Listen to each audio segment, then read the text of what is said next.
On behalf of FOSMI, I warmly welcome all the distinguished guests, speakers and the participants. This significant event is hosted by FOSMI under the approval of Ministry of MSME Government of India. We are gathered here today to explore and deliberate on a topic that is becoming increasingly crucial in the global business landscape, ensuring social sustainability within the supply chains of micro, small and medium enterprises. We are excited to embark on this important dialogue together. Let's mark this an engaging and insightful event. Without further lapse of time, let's begin this insightful journey by lighting of the lamp ceremony. But before that, may I request all to put your mobile phone in silent mode.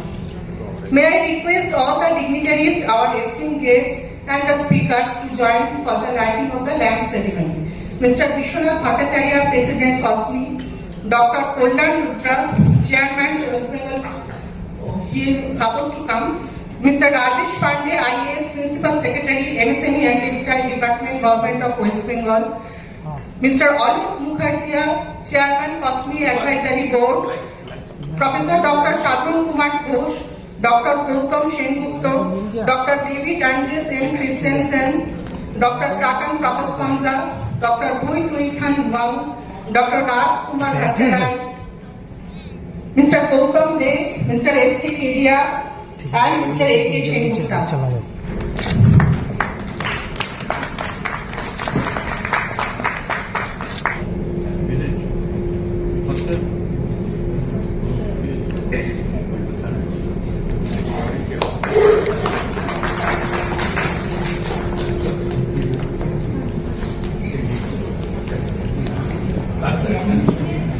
May I request President of FOSMI, Mr. Bhattacharya, to kindly be on the dais and take his seat. May I request Mr. Rajesh Pandey, IAS Principal Secretary, MSME and Textile Department, Government of West Bengal, to take his seat.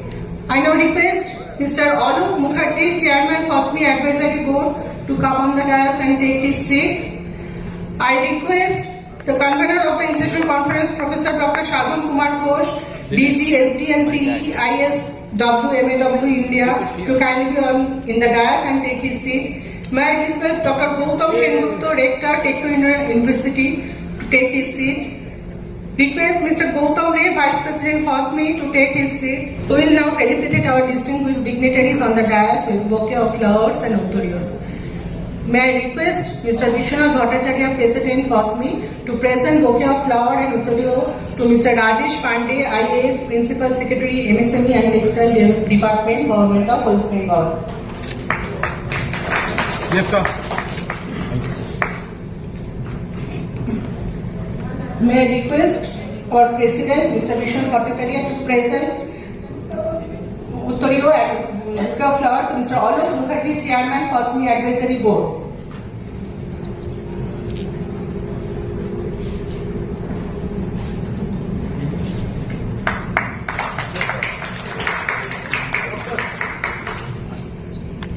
I request Sir to present bouquet of flower and uttario to the session chair and the convener, Professor Dr.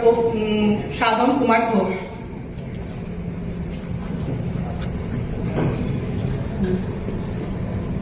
May I request Mr. S.K. Kedia, Vice President FOSMI, to present bouquet of flower to Dr. Gautam Sengupta, Rector, Techno India University.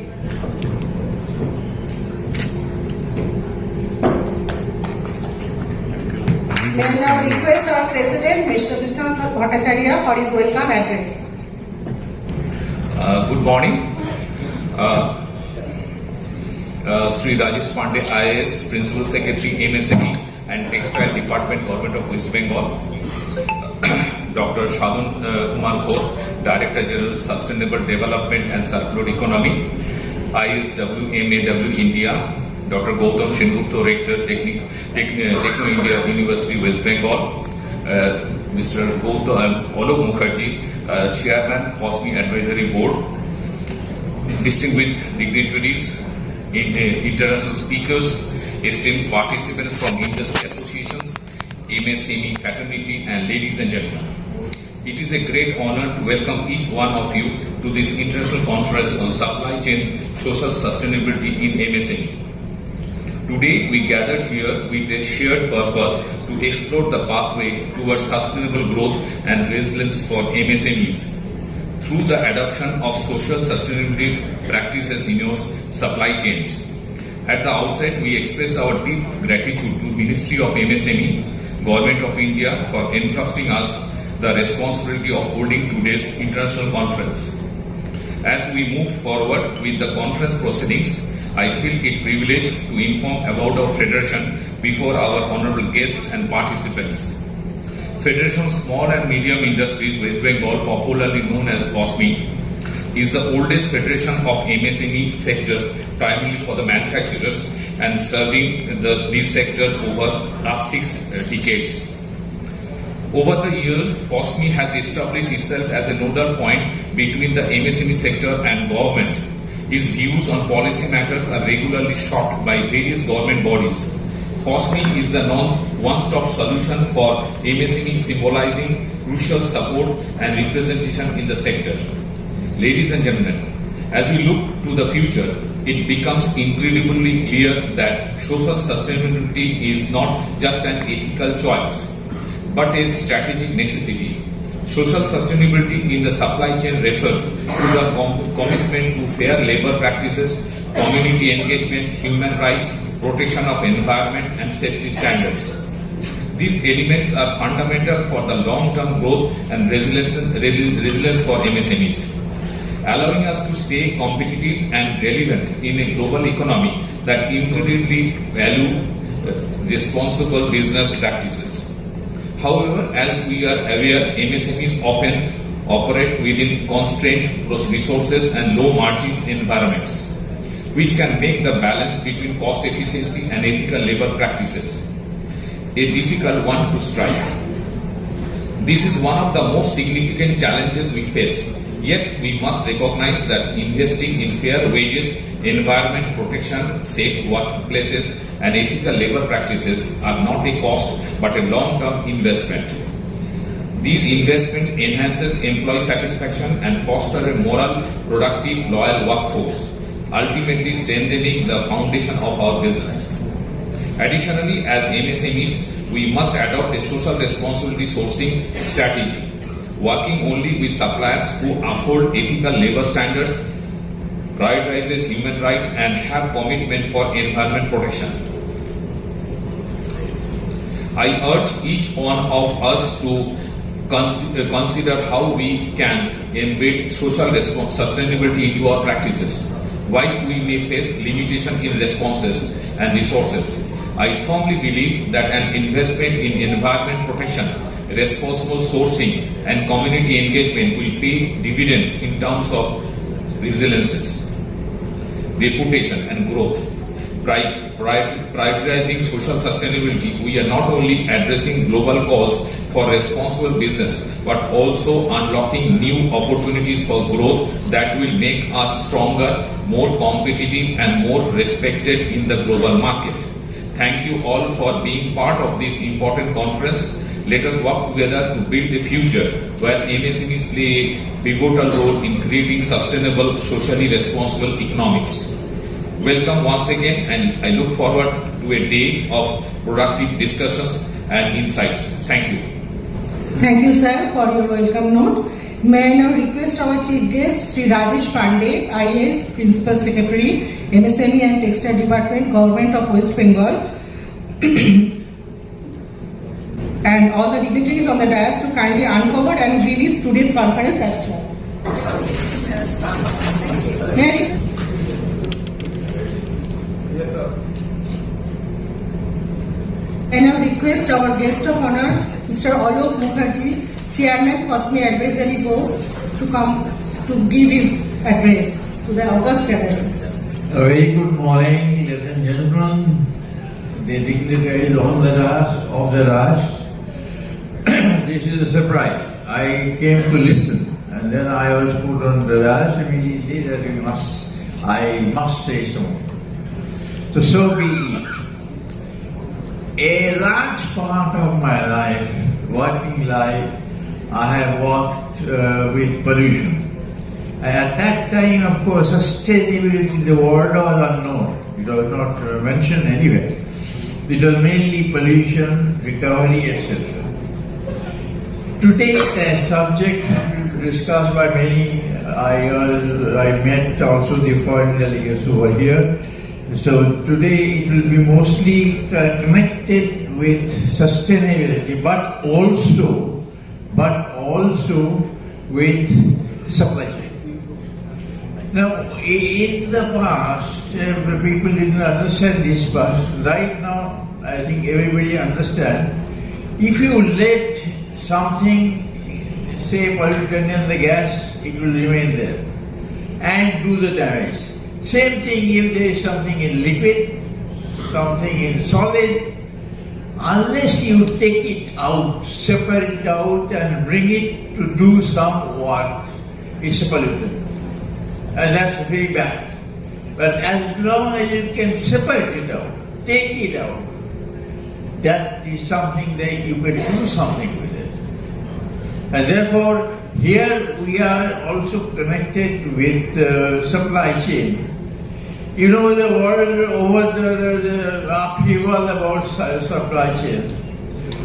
China had maybe 80% of that, 75% of that, the whole of supply chain, and suddenly you find out that 75% possibly has come down quite a lot, maybe 40-50%. This has to be filled in.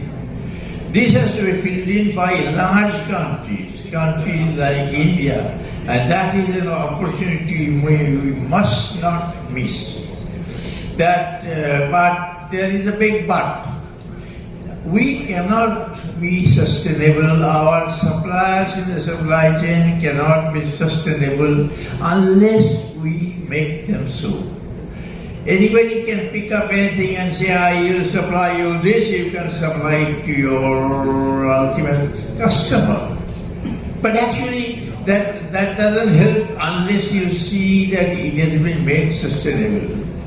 Everybody knows the meaning of sustainable, so I don't have to repeat it again. But yesterday, our responsibility was to be sustainable, so that our product is sustainable.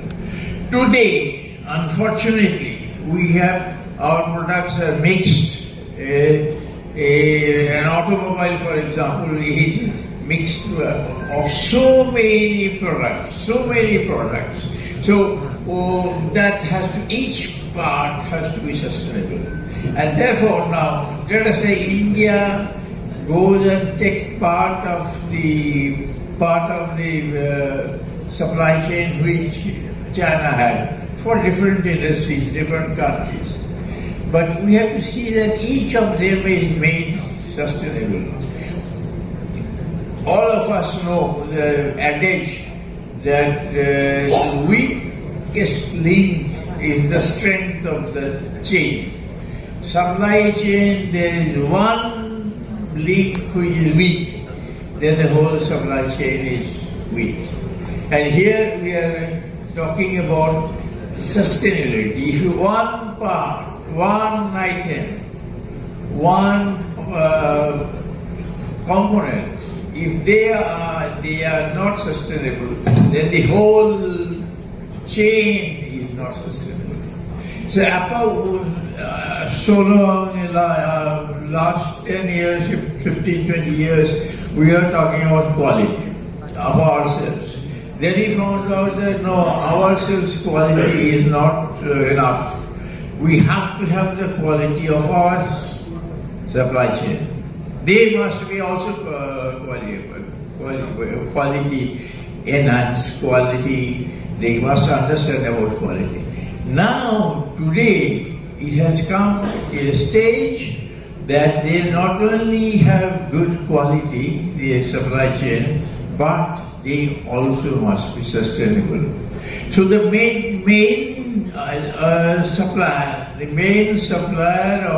of the good, who are main supply chain, he has to assure it himself that all the supply chain holders, all the members of the supply chain, all the supply chain holders, they must be also sustainable. Just quality is not enough. Just price is not enough. Just delivery is not enough. It has to be sustainable. And to make it sustainable is not easy. In some cases it may not be easy, but it has to be done. It has to be done in the sense that every part, every component must be also sustainable. Only then you can say that your whole product is sustainable. Otherwise, as I said, you will not be able to sell this as a sustainable product unless all part, every part, it doesn't matter who has supplied that in what country, they must also be sustainable. So I think this is one thing that we have started now. In fact, the word supply chain itself is not very old, and it got importance very much when there was this problem of some products, and we tried our best to make ourselves sustainable. So to end this, our being everything that we claim to be is not enough. It is a whole chain of the supply chain. They also must be that. Otherwise, it doesn't work. Thank you very much. Thank you so much, sir, for your kind address. May I request Mr. Saurabh Poddar to present memento to our guest of honor, Mr. Alok Mookerjea.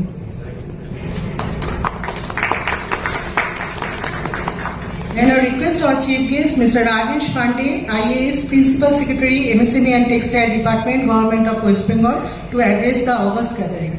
Good morning to all of you, ladies and gentlemen.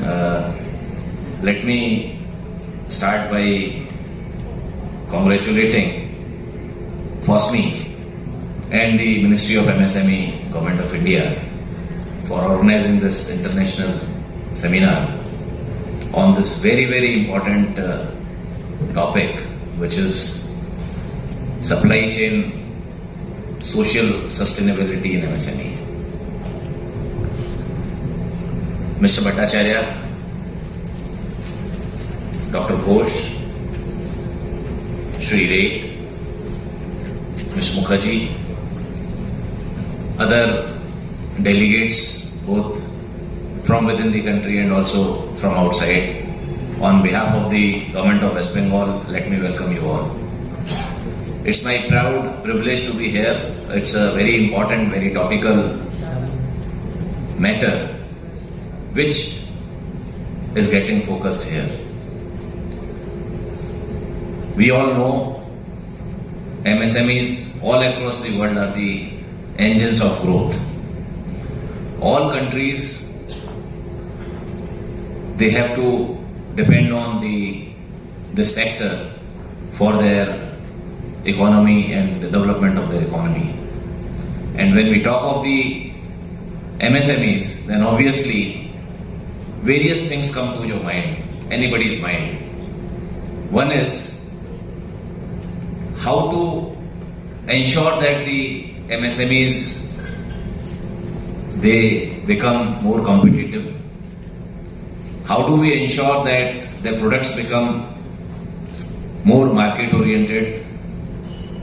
How do we ensure that they don't suffer from problems of access to finance? How do we ensure that they don't suffer from access to technology? All these are issues and concerns of each and every MSME. Even if I leave aside the medium part, for micro and small, these are obviously major issues. In that backdrop, when we talk of sustainability and circular economy, this as a concept has been around for last maybe a decade or so, but in the recent years, post-COVID especially, there has been a lot of talk about it. why should we go for sustainability and why should we go for circular economy? I know we have a lot of experts here. They would be going in great detail about how to go about it, what should be done, what are the toolkits available to ensure that. I'm sure there must be some. And if there is not, then I would request Professor Ghosh and Mr. Bhattacharya to put in, a small working group here so that maybe for the sectors which are generally energy guzzlers, if I can say, or little far away from the sustainability, at least for those sectors, we can develop certain checklists, very small, simple checklists, so that these sectors can start, the units which are working in those sectors can start working on that. So what do we mean by sustainable manufacturing practices? So once we understand that, then obviously the supply chain comes in. So maybe most of you know, but then I would still like to emphasize this point. So the first and foremost part is reducing waste. That is the first and foremost part of sustainability. The second part is obviously you conserve the resources. So it flows from the first. So if you are able to reduce wastes, obviously you are able to conserve the resources. So whatever resources manufacturing enterprise is using, they are obviously the natural resources or a resource which has been obtained from natural resources, ultimately going back to a natural resource. The third part is conserving energy or using to the extent possible energy efficient technologies or renewable energy, so that you are reducing consumption of resources again. Then comes a design, a manufacturing practice which is a design for components or the product as a whole, which puts durability or lasting ability of that product at the forefront. So that would ensure that resources are conserved. If the product is durable, if the usability is for a longer time, obviously the resources get conserved. Then using technology, right technology, to ensure that the resources are used to the minimum. So I take the example of machining. If you use a technology which produces lot of those wastes, then you have to, again, if you have to reuse that waste, you have to use further energy, you have to use further resources, etc. So use a technology which can reduce that waste ab initio itself. So there the use of technology comes. And then little bit use of artificial intelligence in ensuring, or maybe at the designing stage or at the time of testing stage, quality assurance stage, using predictive analytics. So you would know a component, how you can predict which portion, which part of that component or which part of that product can probably fail or needs to be, improved. So these are certain areas where, we can, during our manufacturing practices, we can put to use the sustainable practices. Coming to the circular economy, which again is very closely linked to the sustainable practices. If I see sustainable practices is the universe, if we see that, and then circular economy is a subset of that universe. So what do? People talk of net zero. People talk of, when you talk of circular economy, they talk of 4 R's. reuse, repair, refurbish and recycle. So all this would lead to net zero. Net zero in terms of energy, net zero in terms of water, net zero in terms of resources. So your manufacturing practices have to follow, if they follow these guiding principles, I am sure the units, the product will become much more cost effective, will become the entire exercise will become much more environment friendly, and as a enterprise you would be much more competitive. So this is where it comes, and then we talk of the supply chain sustainability. Then obviously that entire chain leading up to your product, it could be it could be your sourcing of raw materials, it could be a component which you sourced from a vendor, or it could be once it has been produced, packaging and then shipping and then finally marketing. So all those in each and individual aspects of that chain, from beginning to the point where the customer gets it, all those processes need to be sustainable. So I would assume that when we, at the end of this workshop, we would be much more wiser, and the units, the representatives of the MSMEs will be much more enriched in ensuring that how do you go about it, how do you go about these practices. Now these may be voluntary at this stage, but sooner or later these restrictions will be coming. Already in certain international markets there are norms about sustainability, net zero, how much environment load you are imposing.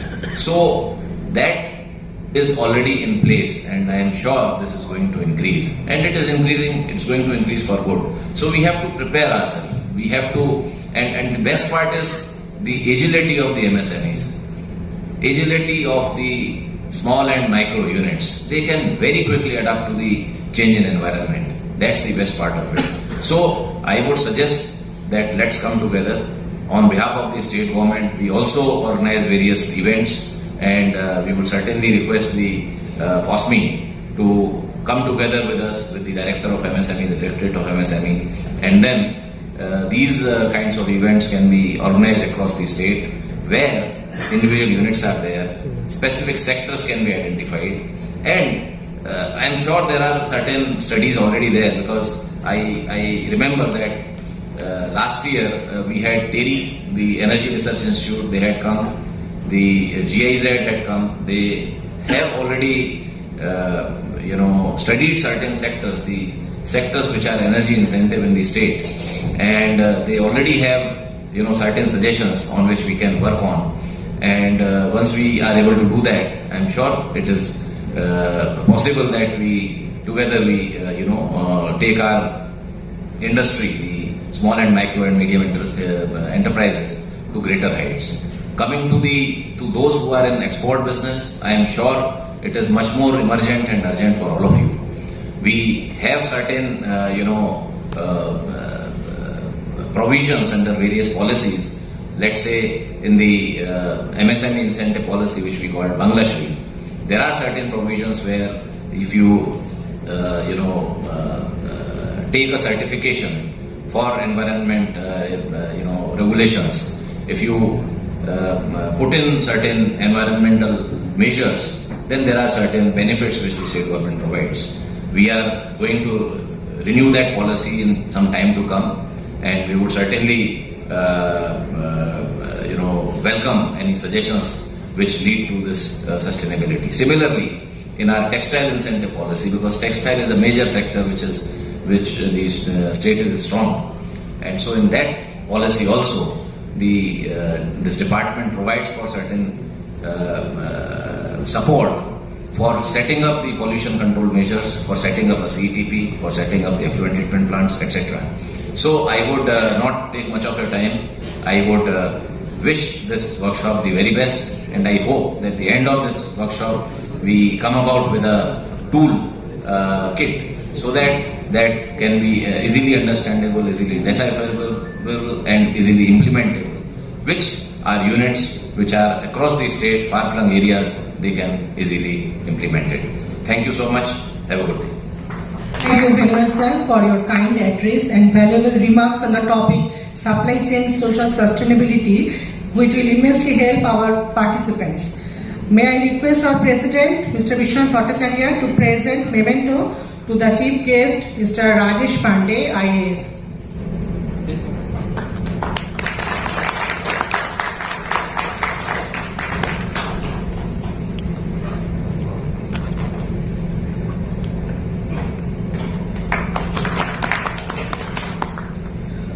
Thank you. We have with us on the dais today's program convener, Professor Dr. Sadhan Ghosh and Session Chair Dr. Gautam Sengupta. Both will formally address us during our technical plenary session, and we would like to take a moment to recognize their invaluable role in making this event possible. We look forward to their leadership in our upcoming discussions. Thank you, sir. Very good morning. And thanks to Mr. Pandey, because he requested me to say a few words on this program today. Why today's program is? Today's program is not on circular economy, not on sustainability. Today's program is the supply chain social sustainability. What is it? You know that in my lecture I'll explain it why. But the thing is that Maslow was a person who predicted some model and then gave some model. That there was some site where people were working. And a person went there and saw that a heap of bricks, and one person was taking brick one after another, and he was breaking those bricks and putting aside, the dumping, the small particles. So he asked, "What you are doing?" He told, "Sir, I am earning my livelihood. Every day I am doing it, and I am earning, and my family is happy." So then he went to some other guy, the same work, 5-6 people were doing. And then he asked, "What you are doing?" "You know, sir, my boss has given me this work, and that's why I am doing it. And maybe tomorrow I will not be here, because he may be assigning me to some other job. So that's the thing."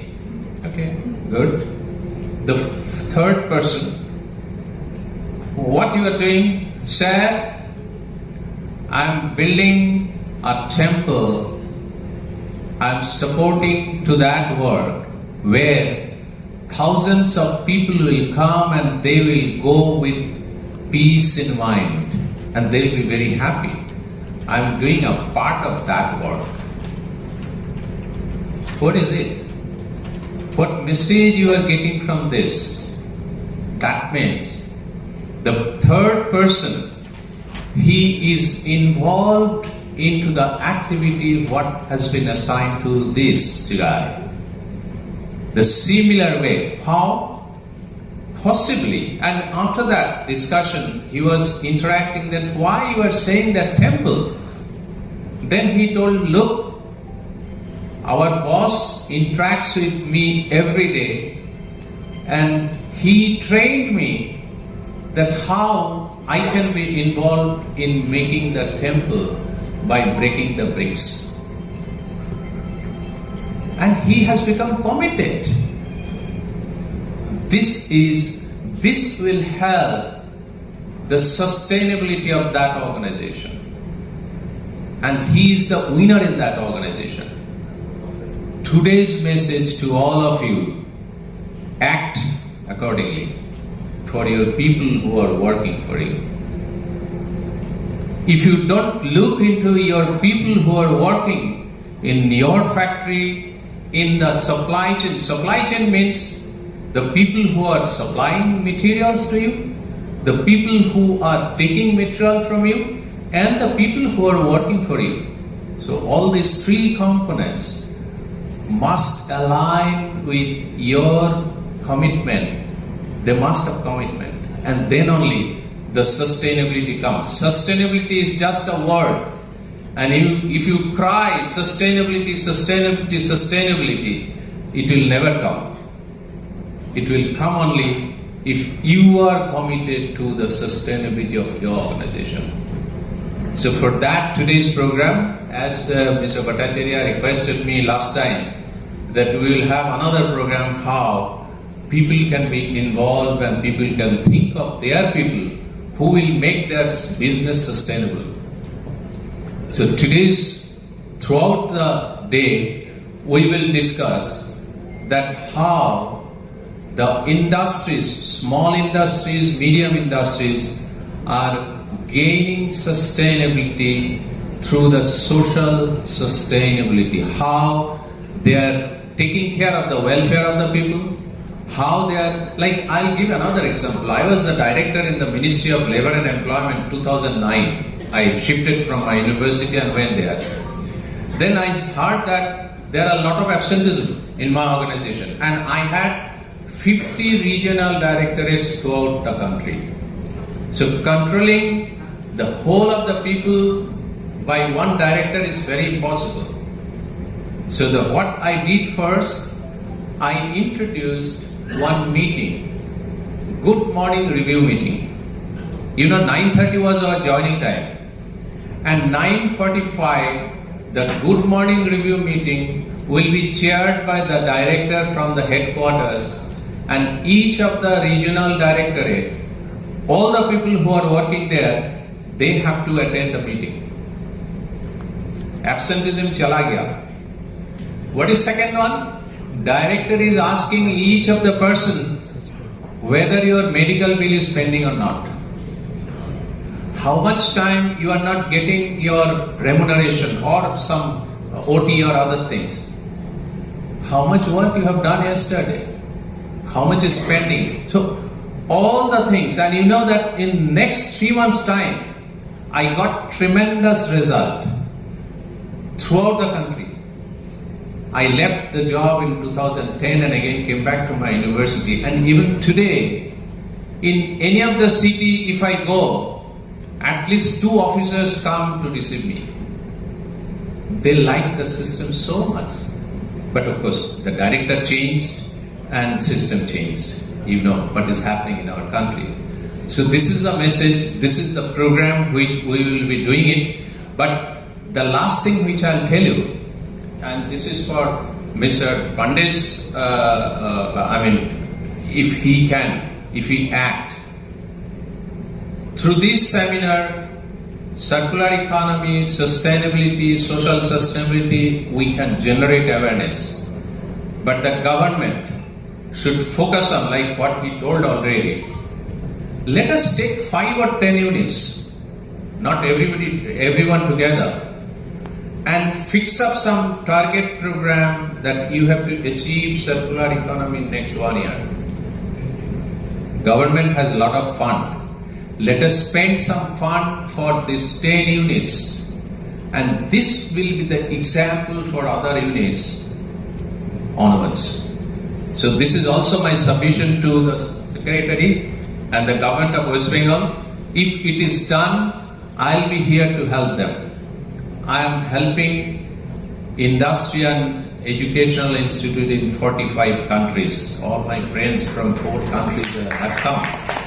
So I am talking from my real experience. Seminar only for awareness. Implementation, action research. So that is the thing which I want to tell you. Thank you very much. Thank you, sir. May I request now Mr. Gautam Ray, Vice President FOSMI, to deliver the vote of thanks. Distinguished dignitaries on the dais, esteemed speakers, participants from MSME fraternity, ladies and gentlemen. As we conclude this enlightening inaugural session of the International Conference on Supply Chain Social Sustainability in MSME, organized by FOSMI with the valuable support of the Ministry of MSME, Government of India. It is my privilege to extend a heartfelt thanks to all the esteemed dignitaries, speakers and participants. First and foremost, I extend our sincere gratitude to the President of the Federation, Mr. Bhattacharya, for his insightful welcome address. His perspective has set the stage highlighting the conference's focus on supply chain social sustainability in MSME, a critical and timely issue for our community. We are deeply honored a special thanks to our distinguished guest of honor, Mr. Rajesh Pandey, Principal Secretary, MSME and Textile Department, Government of India, for his valuable contribution. His thoughts and perspectives have added immense value to the session, enriching our understanding of the broader context and potential impact of social sustainability on MSMEs. Lastly, I would like to thank each and every one of you who has joined us today. Your presence reinforces the importance of our collective efforts towards a more socially sustainable future for MSMEs. Thank you, and we look forward to engaging session ahead as we explore the challenges, strategies and opportunities that lie before us. Thank you, sir. And with this, we have concluded our inaugural portion. Now we'll move to our technical plenary sessions. Percent of the scientists in the world in 2024. Here, this is 2023, having collaboration in more than 45 countries. He is the Director General, Sustainable Development and Circular Economy Research Center, ISWMAW India, and the founder advisor, Center for Sustainable Development and Resource Efficiency Management, Jadavpur University, Kolkata, India. He is globally renowned personality in the field of waste management, circular economy, green manufacturing, supply chain management, sustainable development, processing of waste, plastics and e-waste management, recycling, ISO standards and TQM. He received distinguished visiting fellowship in 2012 by the Royal Academy of Engineering UK and the Boston Place and NABC 2006 award in 2006 Houston. He has been the principal investigator of 27 international funded projects by EU, British Council, Erasmus, Royal Academy of Engineering, SINTEF, Norway, Hungary government, IGES, Georgia government, etc., and 25 national funded research projects. He conceptualized the mission Catch Them Young, Zero Waste and Circular Economy in Campus, in which 2 lakh students and teachers are working with him from 152 schools in India, targeting to make 20 million people aware on waste management and circular economy in India by 2025. May I now invite our esteemed speakers, Dr. David Andries M. Christensen from Denmark and Dr. Trakan Prof.Sadhan from Thailand to join the session for the technical plenary session 1 on the topic Supply Chain Management for MSME. Let me introduce the speakers. Dr. David M. Christensen is a seasoned expert in waste management, circular economy and sustainable development. He currently serves as project team lead at GoWB, Denmark, the waste management authority and service provider under the regional municipality of Bornholm, Denmark. In this role, Dr. Christensen leads the portfolio of national and international projects that advance Bornholm's goal of becoming a zero waste society by 2032. His work involves strategic planning, project management, and fostering innovative collaborations in the waste management sector. He holds a PhD from Technical Doctoral School of IT and Design at Aalborg University. His research focuses on issues related to sustainable waste management and the interaction between public sector waste authorities and business actors, including the developing countries.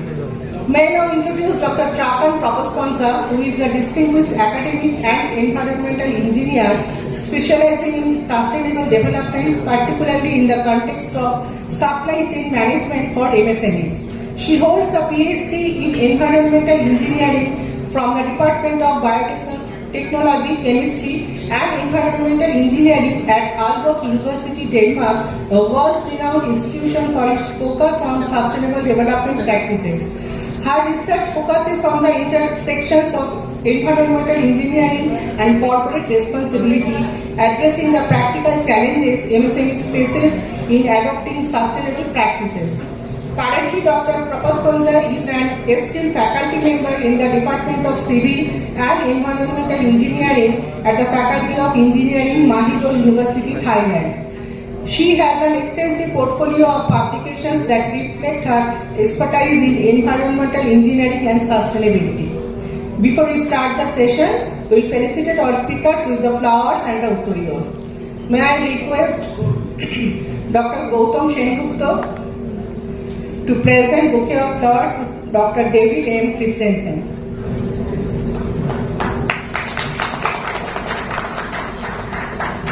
May I request Mr. S.K. Kedia, Vice President FOSMI, to present bouquet of flowers and uttorio to Dr. Trakan Prof.Sadhan. Mr. S.K. Kedia, sir, please come on the dais.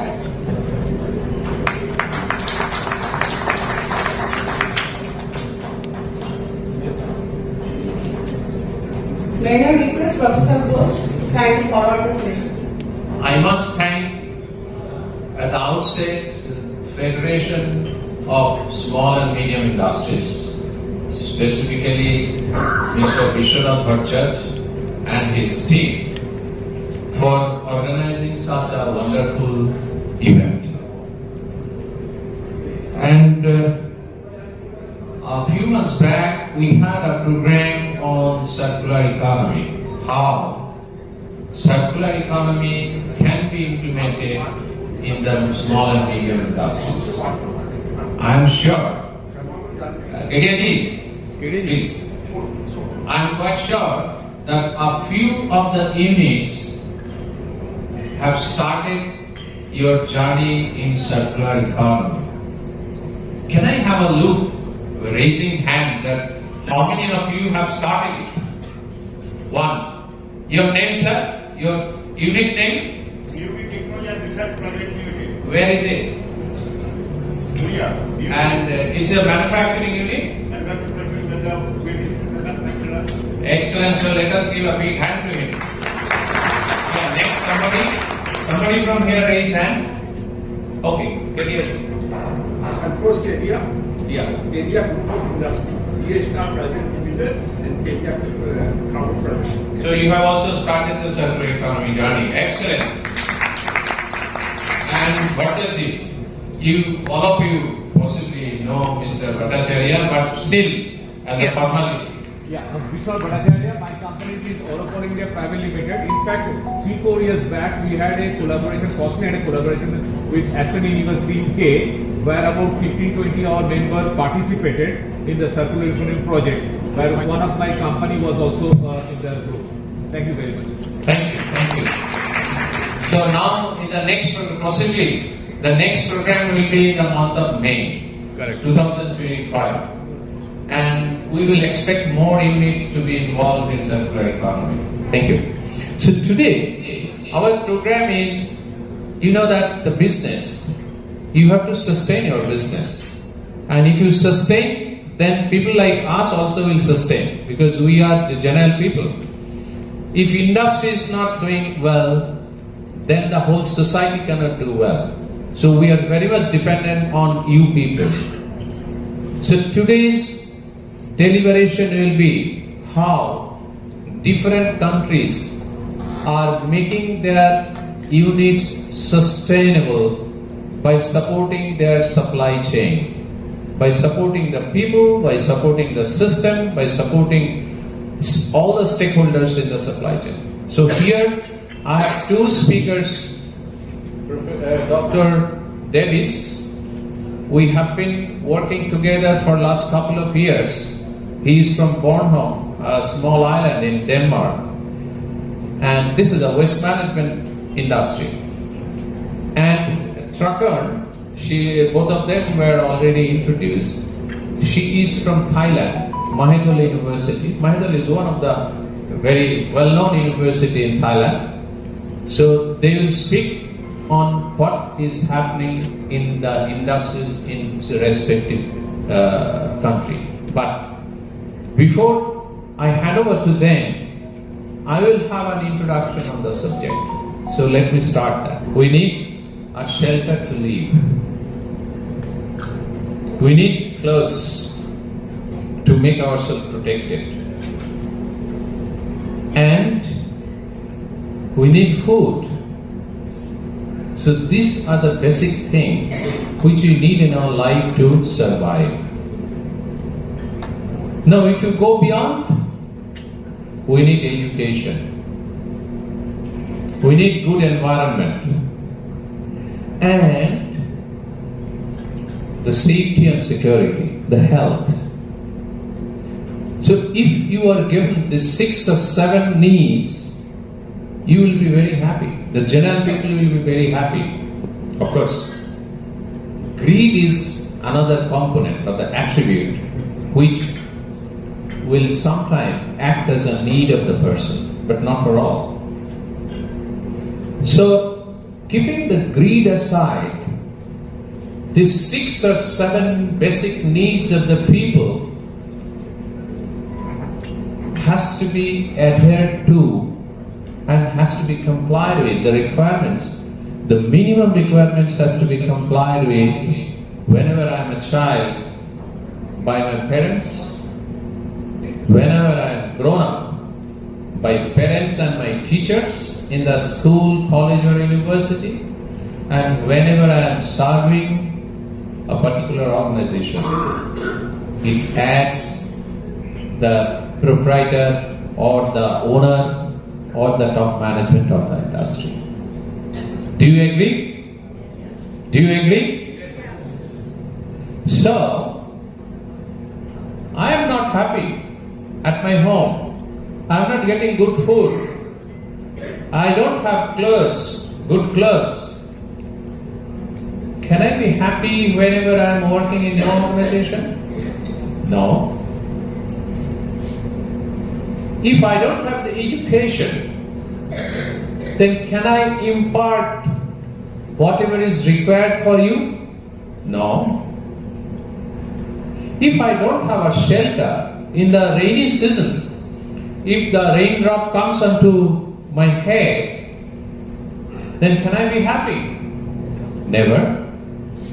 If this is the situation, and if you ask me, hey, work hard for my organization, what do you think? Can I provide my best for you? Yes or no? Exactly no. So, the responsibility of the owner is to satisfy to the minimum need of a person, whether male or female. So in that way, this comes in the way of life. And you know that I have written so many things here. Basic human needs, I add on. And you can also add on. But there is something which is common for everybody. And as an owner of the organization, you must look into it. You know that Mr. Tata, who passed away very recently, everybody knows him. Why? In his organization, he knows most of the people by name.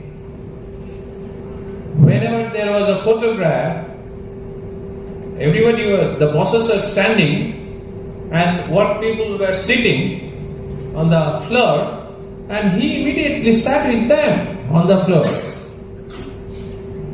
He was taking tiffin with the work people, workmen. Why? Encourage people to work with. Encourage people to work with. Tata is one of the organizations who pays the best. Of course, nobody asks you to pay the best.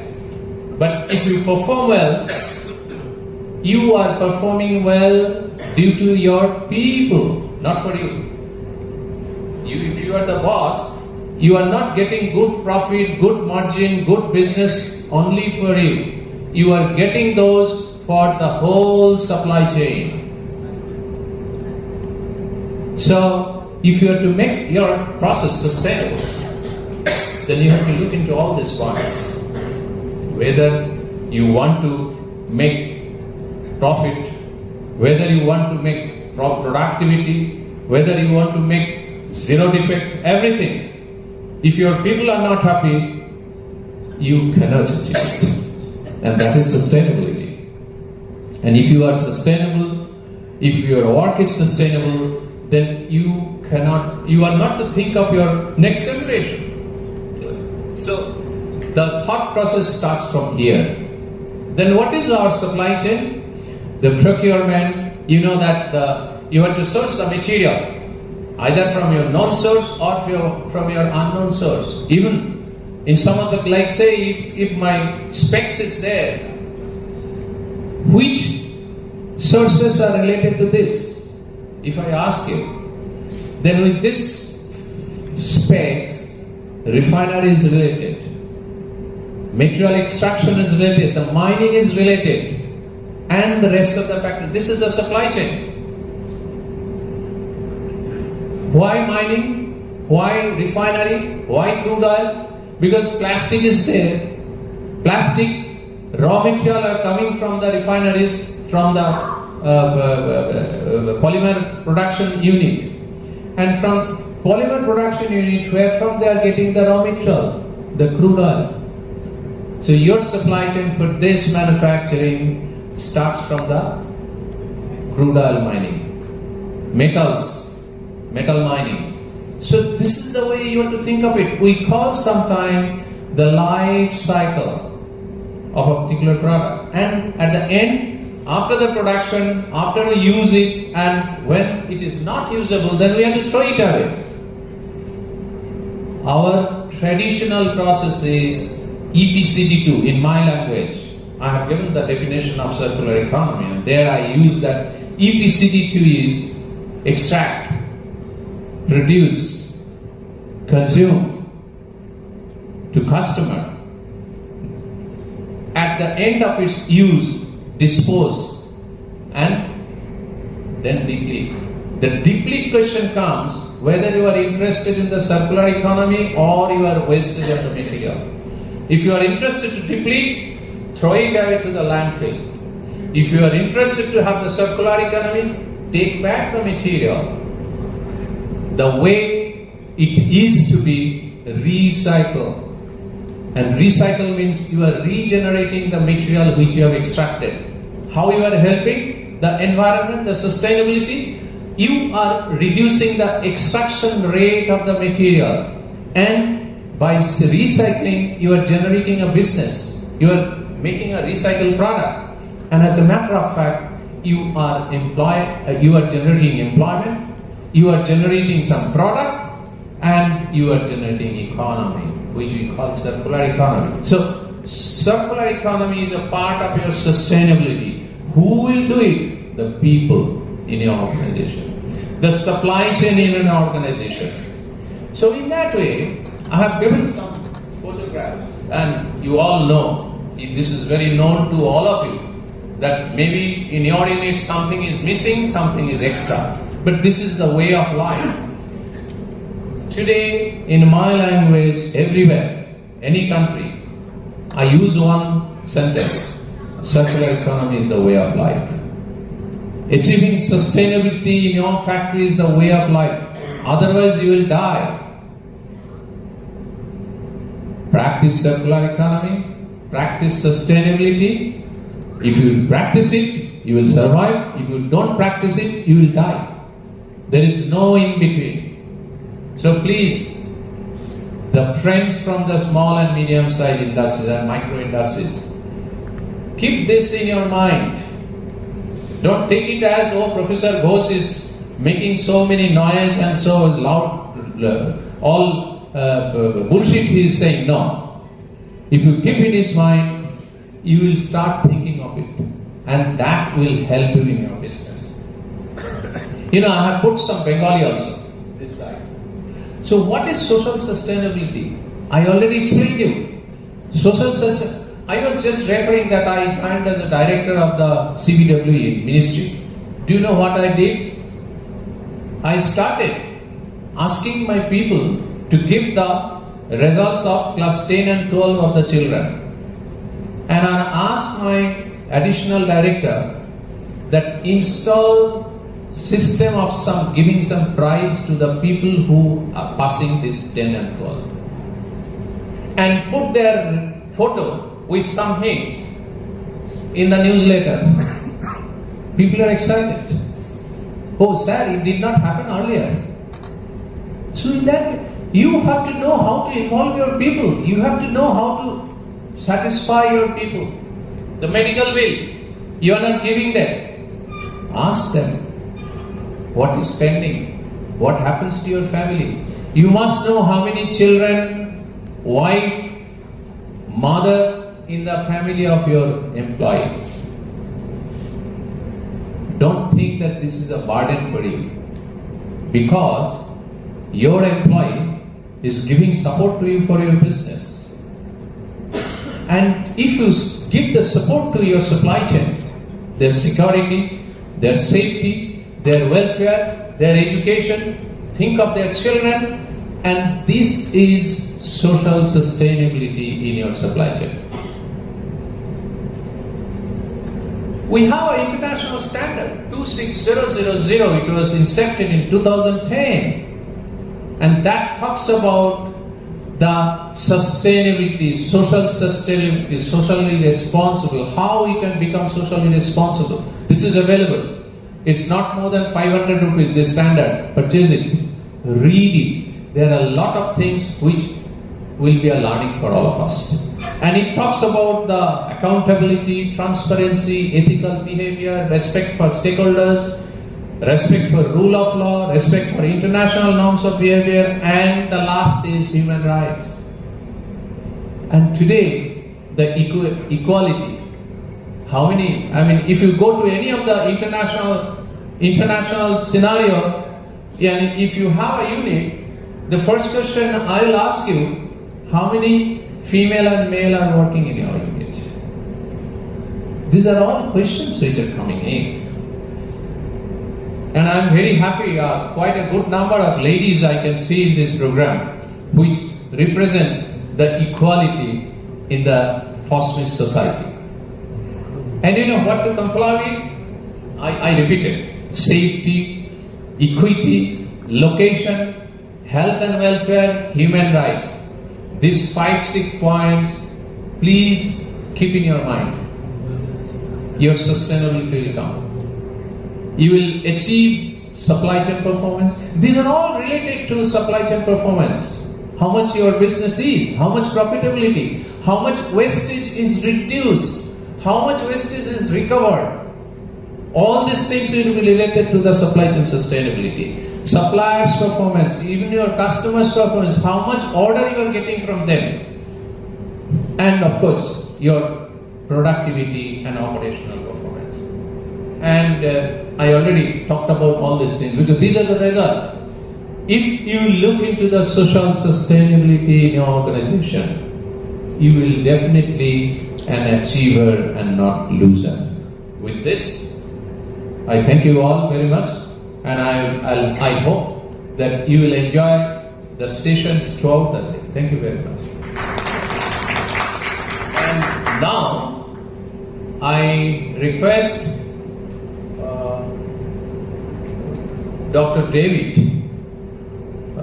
I am not introducing him because he has been already introduced, but what I know working with him for the last couple of years, that he's a very dynamic guy, and he works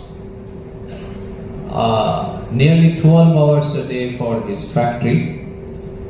And the best part of his, he has done his PhD, he has collaboration and activities in the research in university, as well as he is working as a senior manager in the unit. When I visited their unit, number of waste which are coming, they are recycling, recovering, and this is a very good business in Denmark. So I now request David to please take over.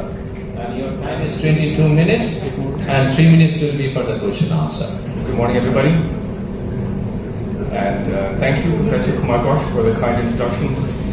And thank you to the Federation of Small and Medium Industries of West Bengal for this distinct honor I have of being able to be here today and present to you all my experiences with working with linking supply chain management and the enterprise strategy for MSMEs in our context. Better now? Okay. So as the professor mentioned, I come from a Danish island in a completely different context from West Bengal, and completely different context from Kolkata.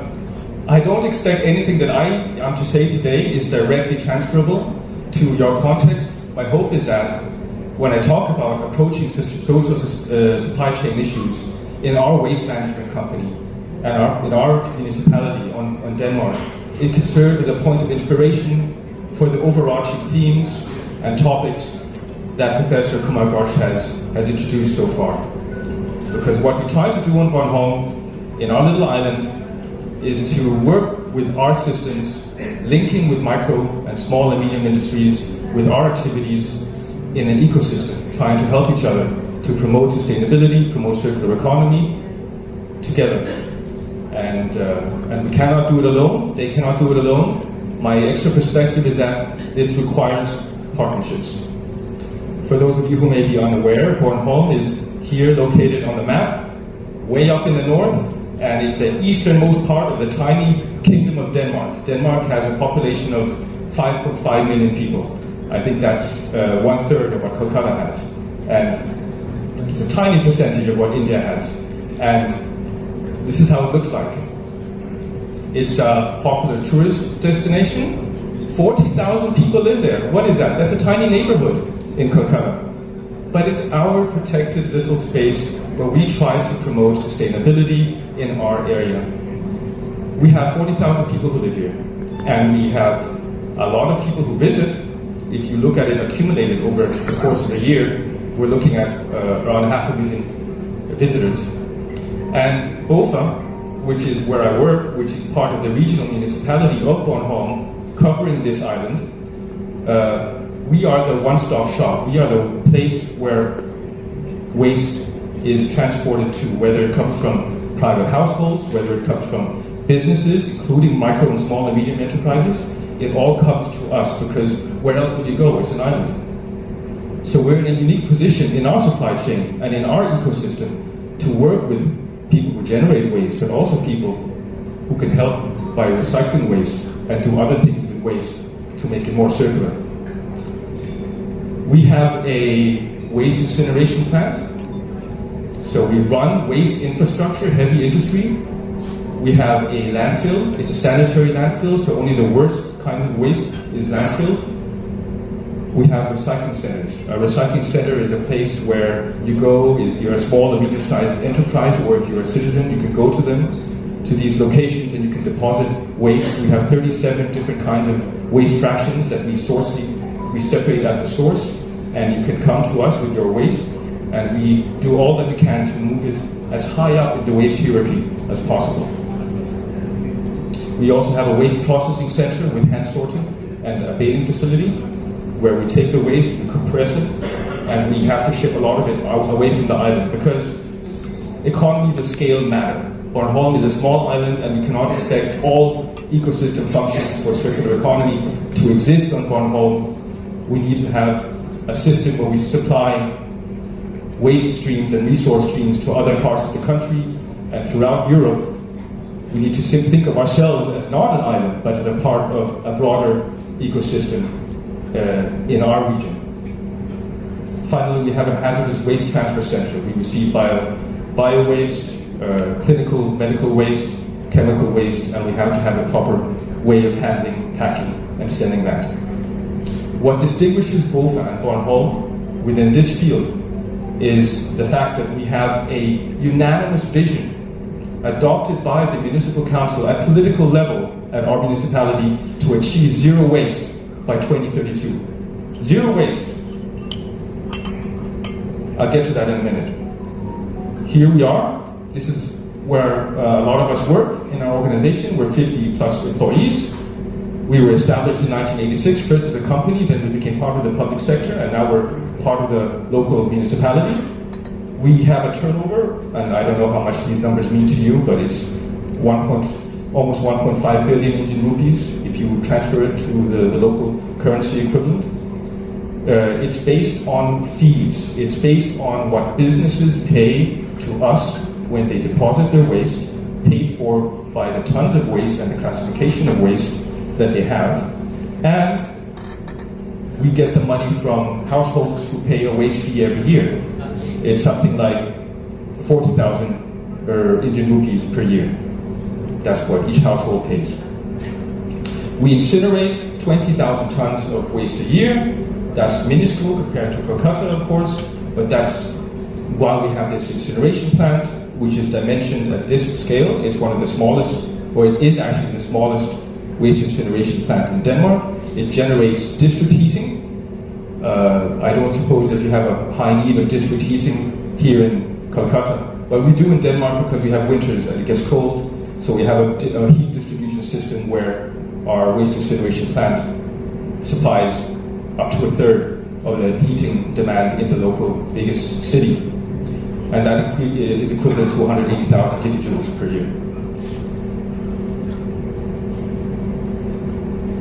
I mentioned to you previously that we are marked by a zero waste vision. By 2032, all waste on Bornholm is treated as resources. That's part of our vision, politically adopted back in 2018, and we have to hustle. We have to get innovation activities, partnership activities, including with micro and small, medium-sized enterprises in order to reach the vision. But the idea is by 2032, our waste incineration plant is going to be decommissioned. We don't want to do waste incineration anymore. We don't want to burn waste. We want to do something else with it. We want to move higher up the waste hierarchy. It used to be the case that waste incineration plant was a good technology, but in time with circular economy coming more and more into the forefront, in time with sustainability becoming even more present in the public and private sector strategies around the world and in Denmark, we decided that it was important to think of the next step. Because once you burn something, you can never do anything with it again. You get energy, and that's it, and it's finished. All the calorific value is done and used in that one instant. By thinking of waste as a resource that can go in different resource streams, that for us is a higher level of circularity and sustainability with what we want to do. So what we want to do instead is eliminate incineration, eliminate landfilling. This will not be acceptable treatment options for BOFA and for Bornholm by 2032. Instead, all waste has to be prevented, reused, or recycled. That's what you see on one side of the figure here. The waste hierarchy where we eliminate the bottom steps, and we have to go all the way to the top, and that's why we need to do something new. We cannot expect to keep on doing the same thing, or what we always do, with running our waste incineration plant, running our recycling centers, and expect that to generate new results. So in order to reach this vision, we need partnerships, and we need innovation activities, and that's what the other side of the figure here shows, that we need to grow and innovate in a very steep manner in order to reach the vision. And this is just a baseline information about what we do with our waste. We're not far away from the target. Out of 100% of waste, which is around 80,000 tons we have per year, 71% is recycled, 22% is incinerated, 5.8% is landfilled. So we need to move those percentages in incineration and landfilling over to recycling, and we need to do everything that we can do to take that pie chart and decrease its size so we go from 80,000 to as little as possible.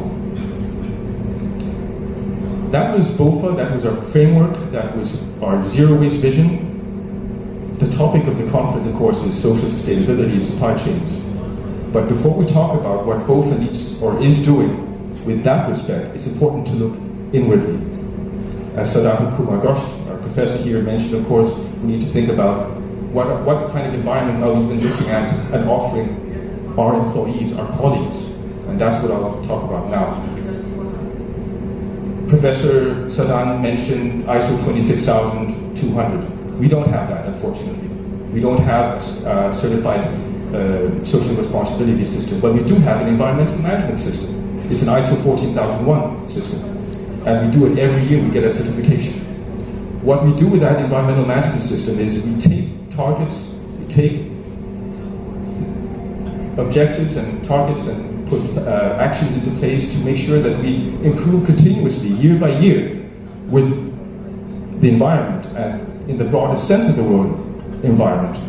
We've also included the Sustainable Development Goals in what we do. So we've taken SDG 9, 11, 12, 17, and 4, and say these are the Sustainable Development Goals mostly relevant for BOFA and for Bornholm, and we've integrated that into our way of working strategically as a company.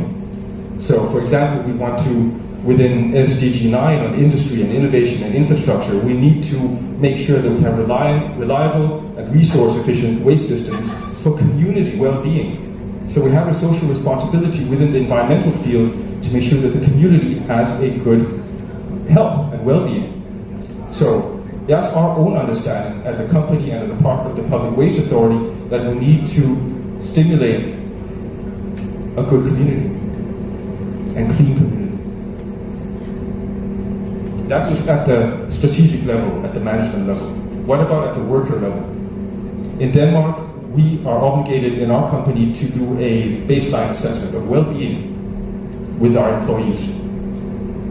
Of course, how do you even start to make sure that you can provide a good environment for your employees? Well, the first thing you do is you measure it. So every other year we send a questionnaire and people answer, and the results are actually quite heartening. It's quite promising when you look at these results. We have a number of questions in different areas. The first question series has to do with purpose and clarity. Do people even know why they're there? Do people even feel they have a sense of purpose working for BOFA? And 95.8% know what the responsibilities are, and 87.5% agree that their tasks are well understood. And then we have another topic on influence and participation. And here we have 100% people that feel that they can propose solutions for management to take up. We have a very strong culture of local democracy in Denmark, and that extends to the workplace. If you have an idea, that will be taken seriously. That's important for social well-being, to be able to have your voice heard. And the statistics in our company show that this is a very conducive environment for being able to come up with your ideas. There's another issue on psychological safety. Can you provide a workplace that provides a safe environment for open discussions, conflict resolution, and constructive habits? And here we have 95.8% people who feel that it's safe to discuss problems openly, and 87.5% believe conflicts are managed well. Here, this is where we have to struggle. We are actually struggling a little bit. The next topic is workload and resource balance. Professor Sadhan mentioned that I work 12 hours a week, 12 hours a day. Is that healthy? Is that good for one's mental health? Well, I think that could also be a reflection of workload, and that's something we have to work with, because here only 62.5% of our workforce feel that the resources match the workload. So yeah, we're busy and we have a lot to do, and that's something we need to do something about. Finally, we have a topic on job satisfaction. 100% report job satisfaction. They're happy in the jobs, and 45.8% are very satisfied. So if there's one takeaway I would take and from here and give to you all is, if you want to make improvements in social well-being in your small and medium-sized industries and enterprises, why not try to get a baseline, try to get a feel for and data on how people think about things like this? Because if you don't have the baseline, you cannot improve, and you cannot put it into an improvement system.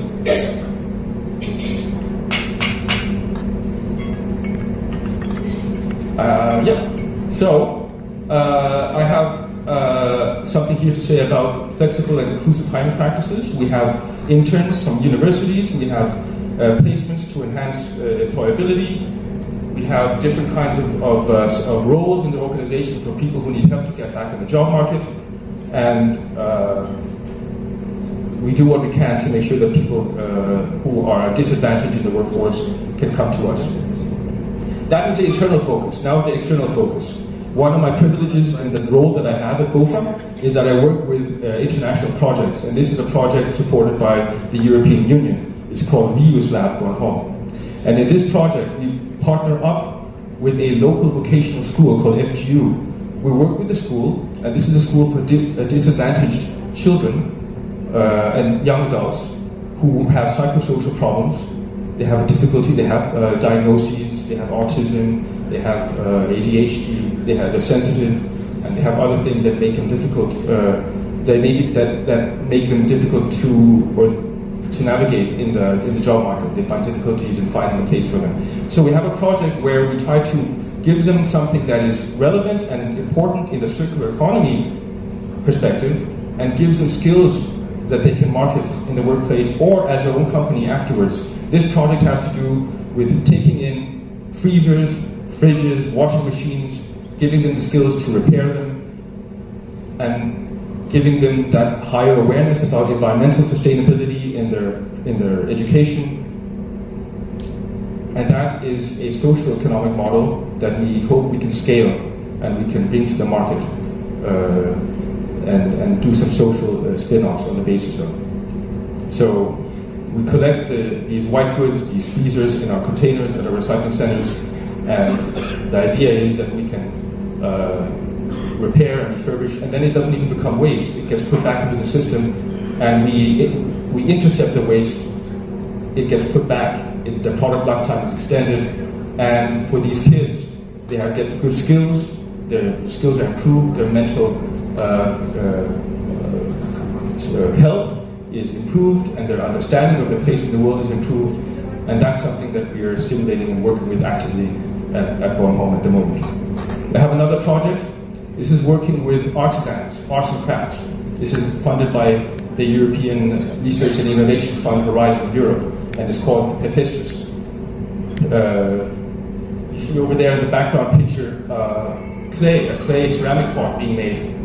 And we have that on Bornholm. Bornholm is actually famous for a long heritage of craft makers on the island. People produce ceramics, they produce glass products, and they produce textile products.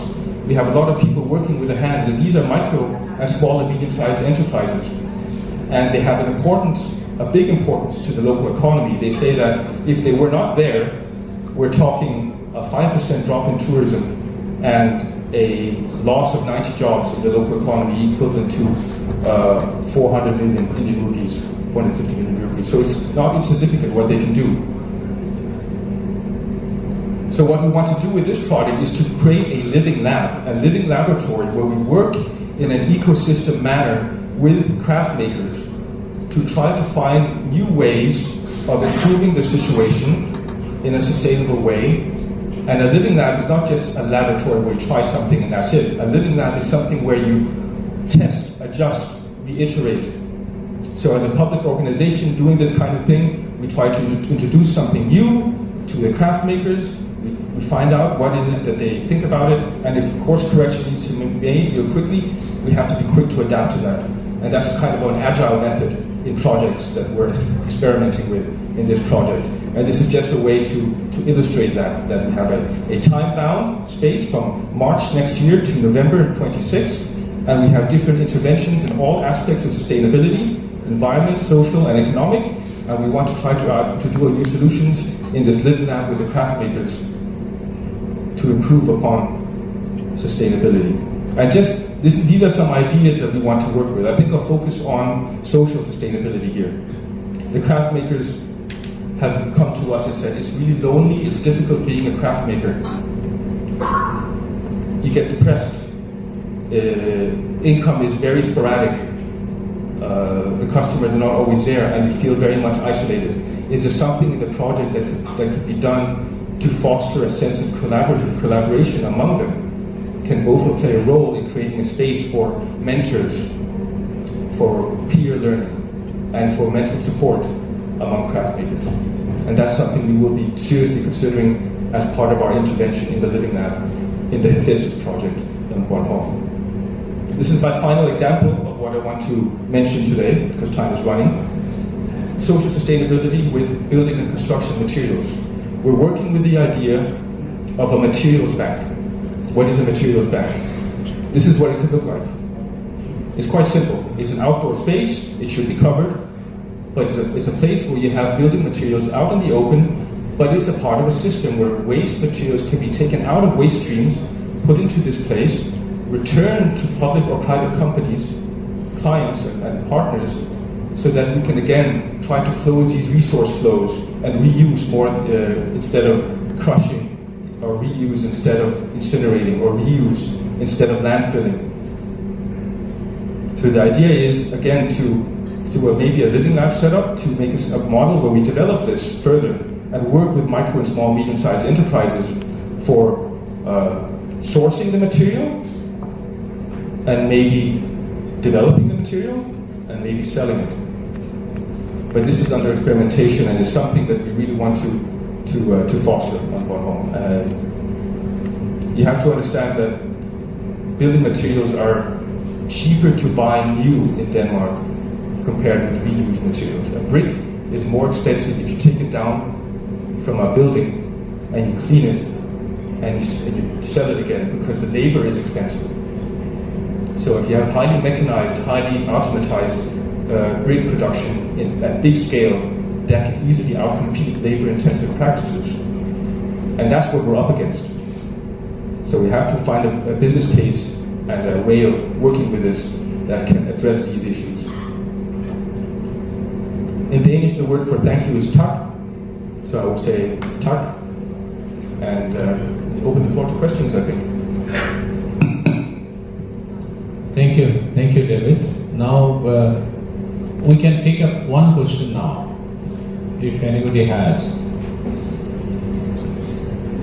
Any question? No.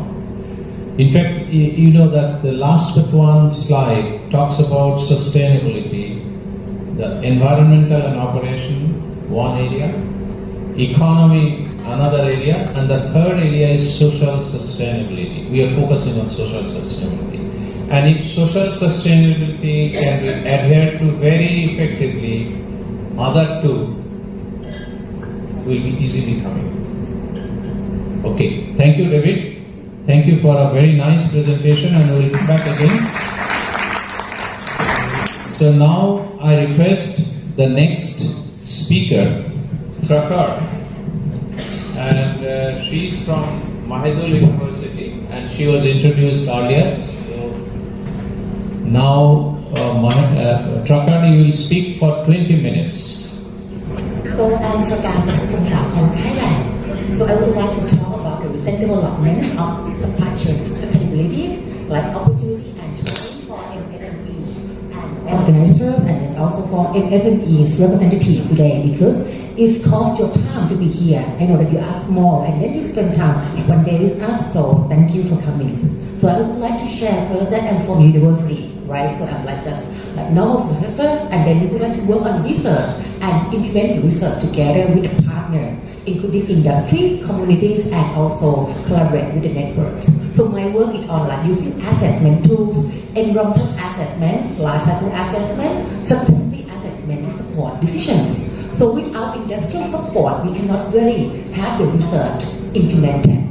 One of the research is also about that we have to have support from the government and have fundings from industry together with the structures. So we work with the water productions, jewelry production, waste management, and others also industry. So these are all the examples of industry that need to have the collaboration with university, need to have environmental assessment and social assessment, because it's a part of their business. That if we would like to have aluminum stewardship initiatives, then we need to have this kind of assessment as a support.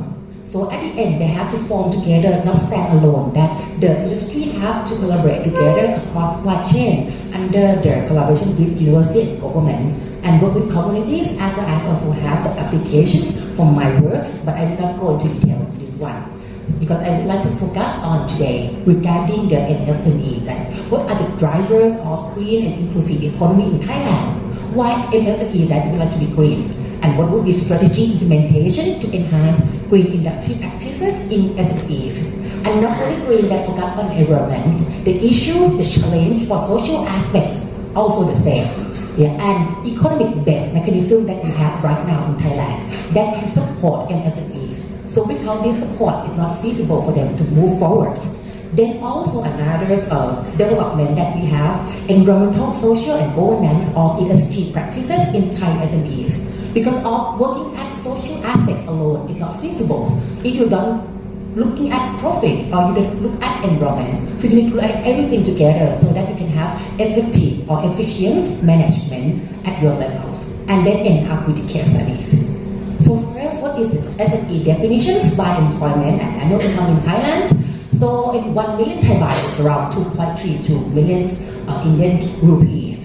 So if we have like micro scales, like up to 5 persons, and then annual income less than 1.8 million baht. Then for small employment up to 50, and then the medium one up to 200. Then annual income less than 100 million baht for the like small, and then the less than 500 million baht for the medium one.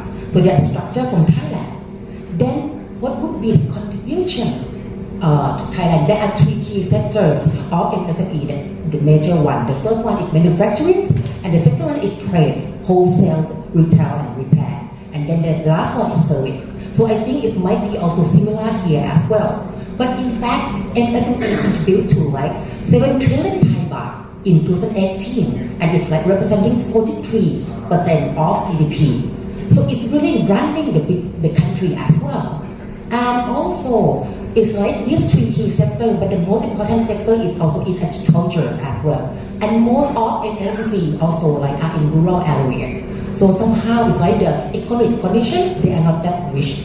But how can we compete with also the large scale business? So that is also ongoing work that we have to consider here.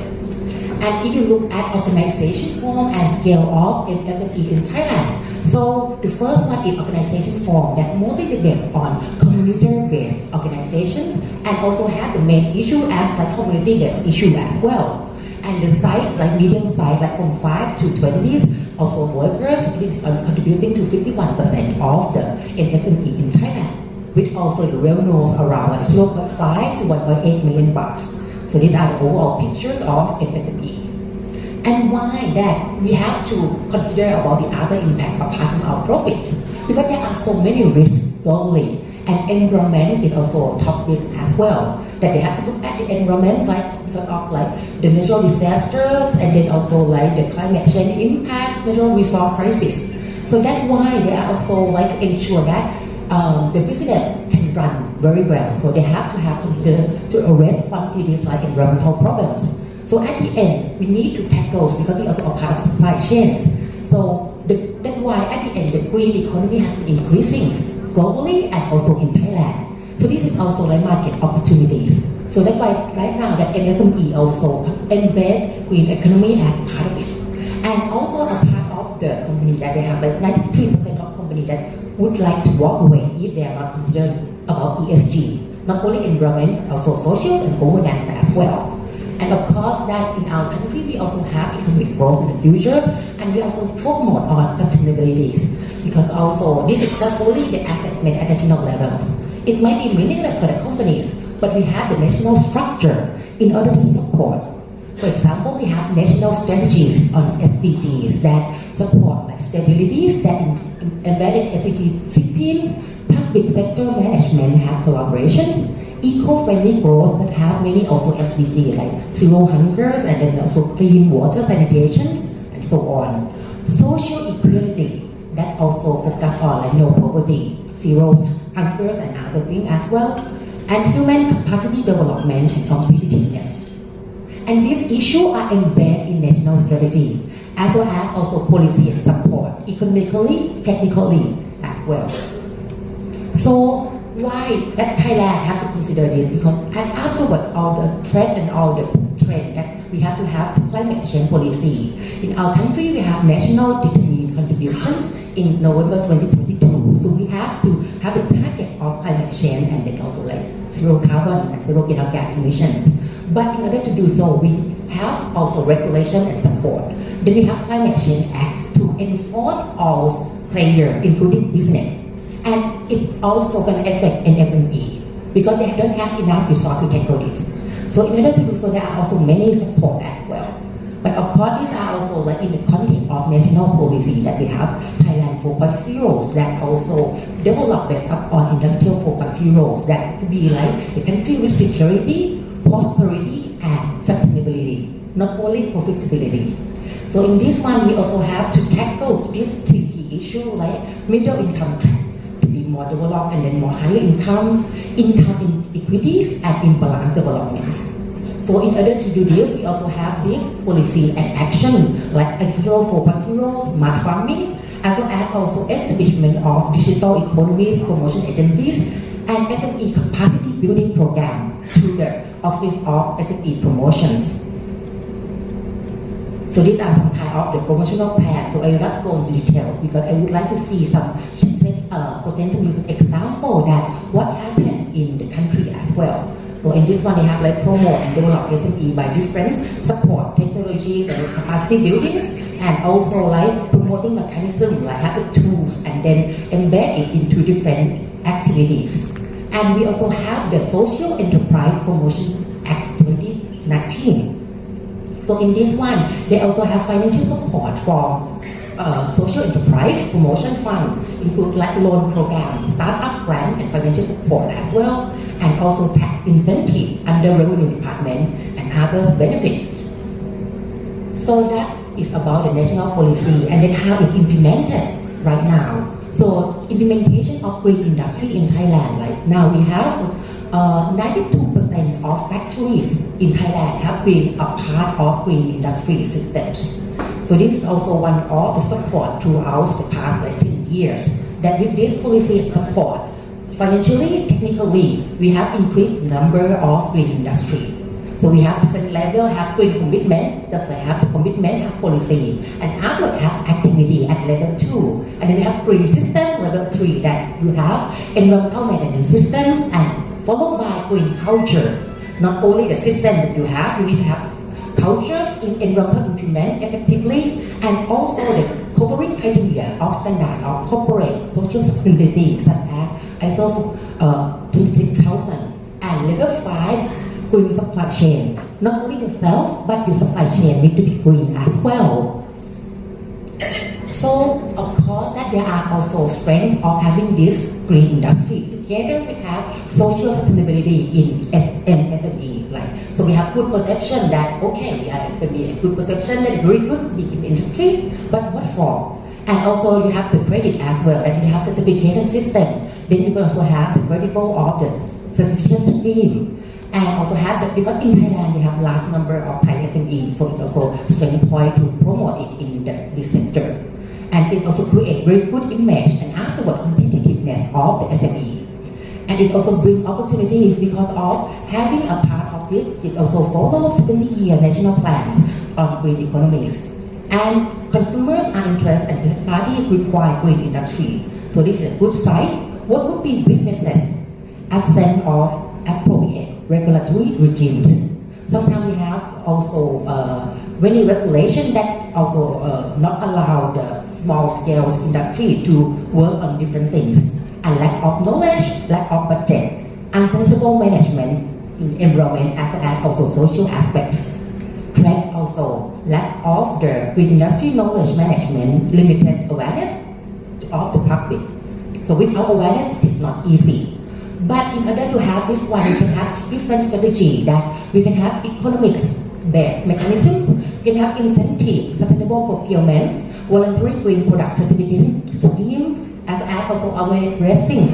So these are activities that, of course, it's in theory, but it in practice that you will see an example. And also, like other strategies include also adopt regulation mechanism, green product law and product tax, as well as also other specific programs to enhance the knowledge. One of the support is also like based on the Thailand Board of Investment that they have various also like tax incentive and non-incentive in different sections. Like we have green energy solution for corporate net zero emission goals, have university green tariff mechanism. So support green energy, that company have green energy, or investment in renewable energy, that at the end there are also support, but also there are some limitations that I will share an example at the end. So not only the energy, but we also have the support in terms of agricultural and agribusiness, preservation and waste management, bioenergy and biofuels. So there are different options of economic support and also like the others as well. So there are a lot of sectors that being specified and have specific support to specific industry. These are also some examples that I have some green SMEs have knowledge sharing, like platform sharing by SME banks, as well as also the loan that they have green loan for SME with the fixed interest rate, and also special loan up to 10 million baht and free of capital payment 12 months. Or there are also others banks that provide this loan. And I don't think that banks are naturally very good to the society, but they have some support as well from the government policy to have this one. And also some practices that, okay, that there are also practice of the Thai SME. So in the red one that we have very low SME, ESG practices, environmental, social and governance practice. And then the green one is very, the applicable ones. So you can see that service sectors is the most green one that have more ability, and then because of it touch to customers, so they are also like intended to have the better ESG practice, and small ones seem to be better than micro and medium one. And some of the activity that they have, like waste separation, support local communities, these are also two key in terms of environment, and then also the social aspect of this implementation by the MSME in Thailand. Then these are also examples of business that we have, like Macron Thai Engineering, that they have upgrade values of the coconut shells becoming premium standardized charcoal biscuit. So this one they can buy raw material of burnt coconut shell from small entrepreneurs and have local workers from 50 households. It's very good at social impact. But recently I also see the news as well that this factory also have air pollution problems because environmental controls is very costly and they are not working very well yet. So this is also some issue that if you don't look at everything at the same time, you may end up at solving one problem and having another problem. But solving all problems altogether, maybe how can you afford that without the support? Another business is also like 100% organic aromatic coconut products, and also this product registers with geographical indication that produce quality aromatic coconut with smells. So they use technology to help reduce work process, having QR code scannings and the tree have Google Sheet programs, and this technology development happened in COVID-19 for the SME to survive, and also receive advice from the banks. That could be also one of the system.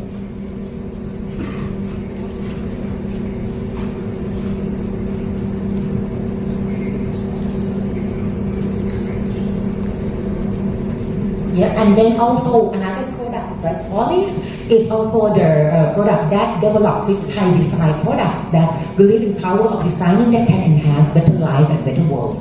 So in this one, they also have various type of products that based on using the waste, also like recycle from the plastic bag, plastic film, which also under a pilot project of communities. So they also have a bottle collection from post-consumer waste, as well as also like discarded fishing net from the Free Seas projects. And you need to have collaboration together with designers to make a product that's sellable in higher price. That could be also support for SME as well.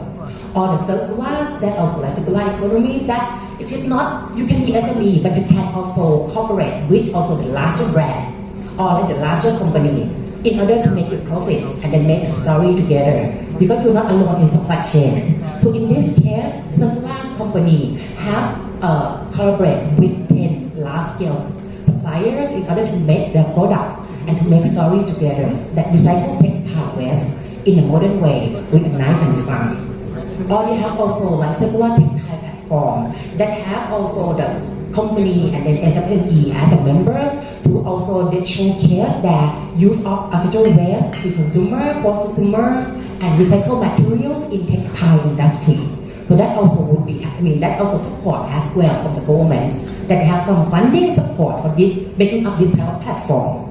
Or also my own research that we work on the project biogas empowerment that accelerating like biogas community grid-based biogas systems. And I have learned a lot as well from SME, from the farmers, that this is completely fine. in the northern of Thailand. That the farm is the chicken farm and they have chicken manure and they produce well gas from chicken manure. And afterward, they have built up the gas grid distribution to communities. To be able to stay together with the community, this setup is also very important. So they have obtained partial funding support from government to build up these gas distribution systems and then give the gas to the community with very cheap price. I mean, actually they give for free, but the price obtained from the community to make maintenance. So these are also like showing them that they have like the biogas systems, and also they can connect to the grid and then connect to the pipeline, and then the community can use the gas for the cooking for free. So this is also the way that the farmers stay together in communities. And it's not only the one plant that I'm interested in, that I also have discussed with many companies right now that they would like to have this operation in the future. And it's not only about their own business, but because of the company to be able to stay in the communities. This kind of support in the community also important. And also in the future, it could also create business opportunities that the SME can also think that if we can build up the larger systems, and then if the community can buy the gas at a cheaper price, then it's also sellable as well. Not just only to give the gas for free, but it could be business models. And this is also one of the things that university could work together. That we can have like this. I'm showing the picture that there are well gas collection systems, and then we have also like distribution to the households. So the construction of the systems is paid by the farm as well as also the governments. And afterward, also when it's constructed to maintain the system, the community set up the committee to take care of the system. And there are also other kind of this development that happen together because of they are the support from the government, not only the technical one, but also they are also funding structure that enforce also university in order to do together with the industry. For example, for my project, I got like 20% support from industry. Yes, industry have to pay 10% by cash and 10% in kind support. Then we get the funding 80% from the government. And another part is from international partner. So with this kind of setup, it also enforce us, or not enforce us, but support us to work with industry. But if it's large scale industry, so they have to pay 50%. But if small scale, it's only 10%. But in case that it is not, industry is like very small, minor scale. So in that case, it can also work together with governmental agency. And then to have the program that at the end, it could increase the competitiveness of industry. So this kind of funding structure is very important, and also like make me to be able to support the industry and communities. And I hope that this could be a part of the inspiration in the future that we could collaborate together in the future. Thank you. Thank you very much, David and Prakan, for your very beautiful presentation. So we will now switch over to the next part of this session, and I hand over to the coordinator or the mistress of ceremony. Thank you, sir. Thank you. May I request our President, Mr. Bhattacharya, to present memento to Professor Dr. Sadhan Ghosh for his well-moderated session.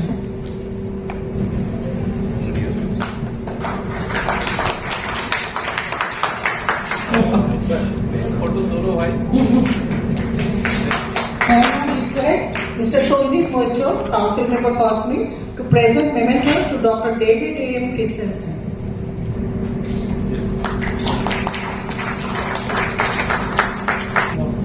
May I now request Mr. Kalibata Punia to present memento to Dr. Prakan Prabhaswamy. We have with us Mr. Gautam Poddar, Assistant Director, MSME DFO Kolkata, Minister of MSME Government of India. We would like to felicitate him. May I request our President, Mr. Vishnu Bhattacharya, to felicitate him. Yes, sir. Thank you.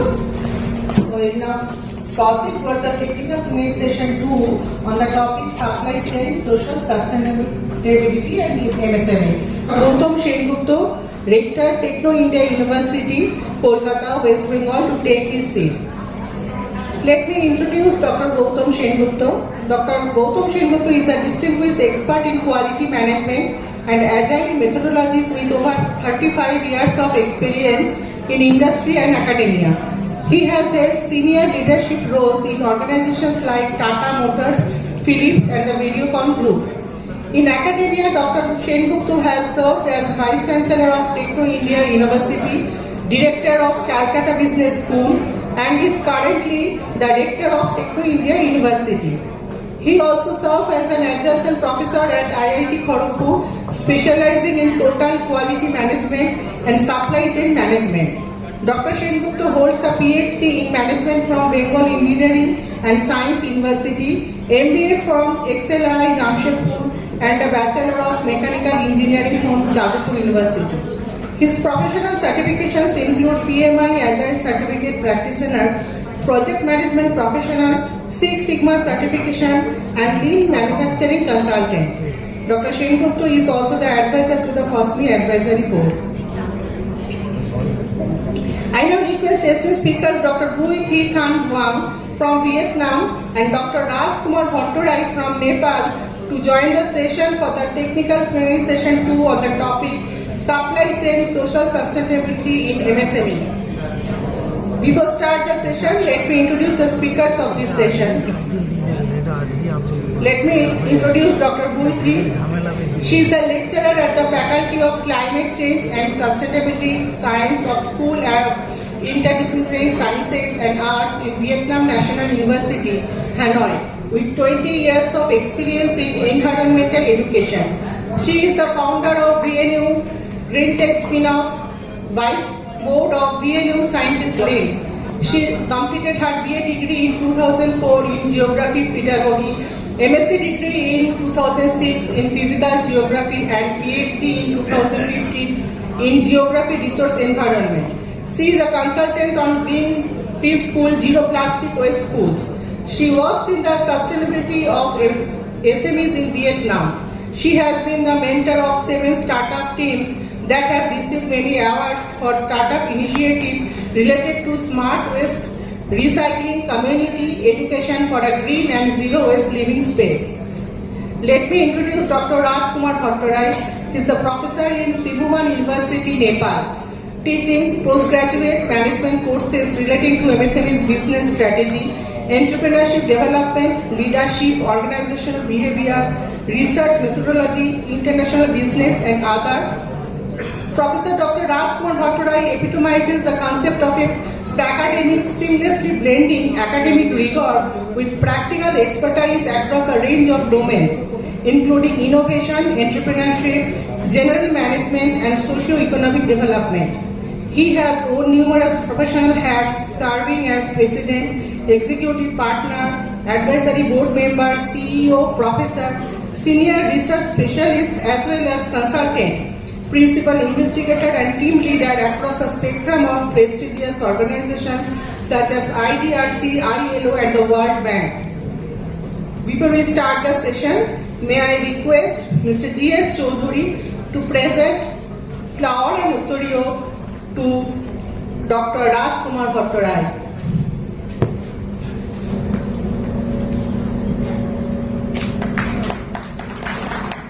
Yes, sir. May I request Mr. Krishnan Vishwas to present flower and Uttoriyo to Dr. Bui Thi Than Huang.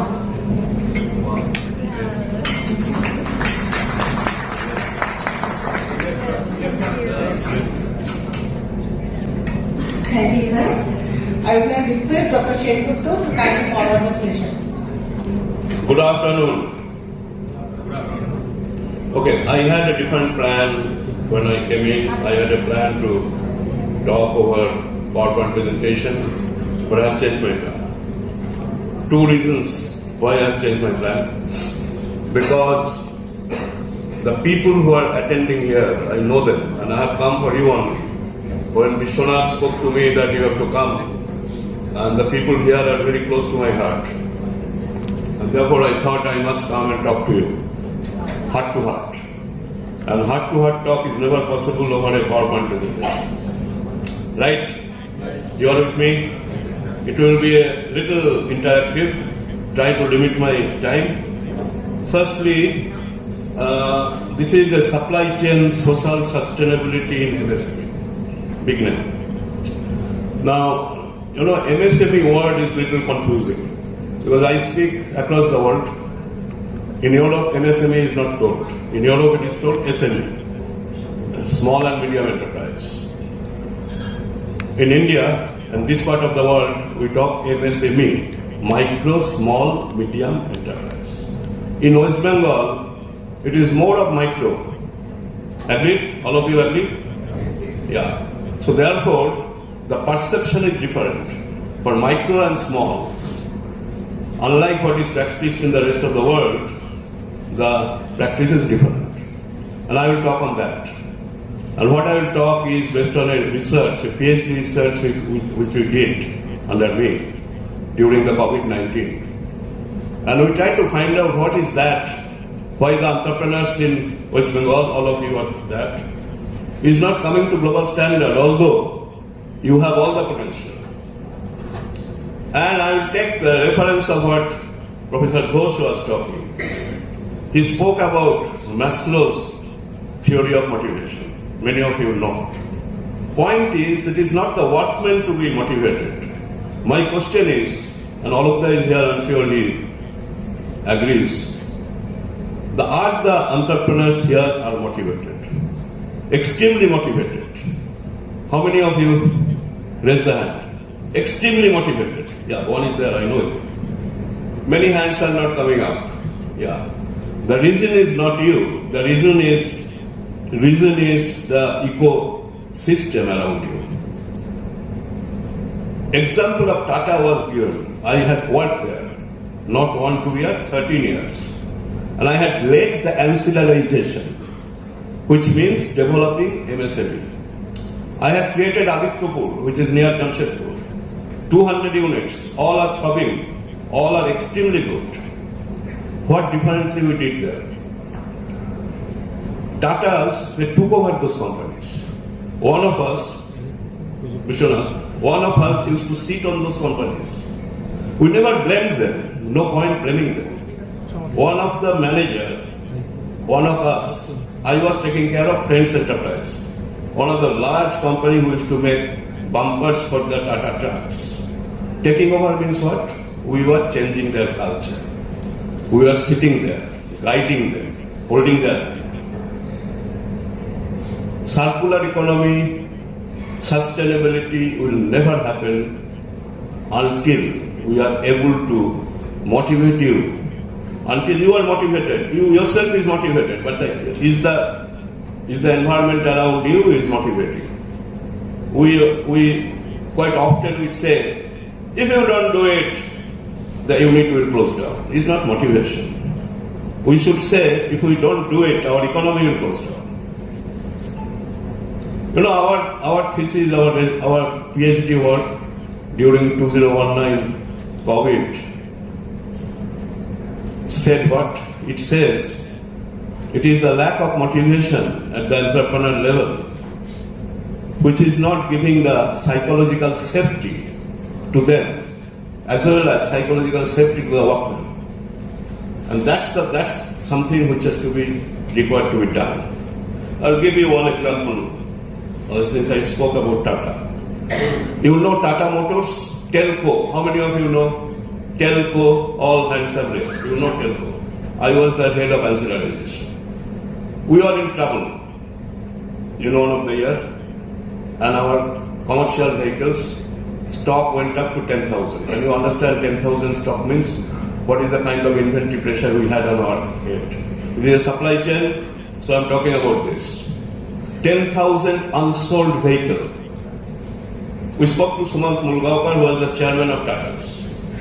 We said, what is to be done? He said, be transparent. Call all your suppliers. He said, take the supplier on your lap. This is the phrase we used to use in Tata's. Call the supplier, take them on your lap. Invite them to the Telco club. Say you are in trouble. And hear what they are talking. What is their suggestion? We called them. We spoke to them and we said, we are in trouble. 10,000 commercial vehicles not sold. And what is the suggestion? They stood up and said, we are with you. we are with you and kindly delay our payment so that your economy goes up. So the normal payment terms was 30 days, we extended it to 6 months, 180 days. No turbulence, nothing. That's what is Tata.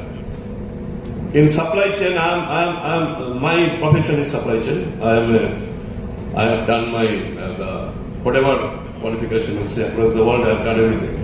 In a supply chain, we call bullwhip effect. How many of you know bullwhip effect?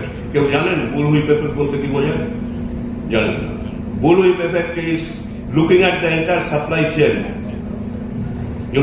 extremely transparent in front of your eyes. No opaqueness.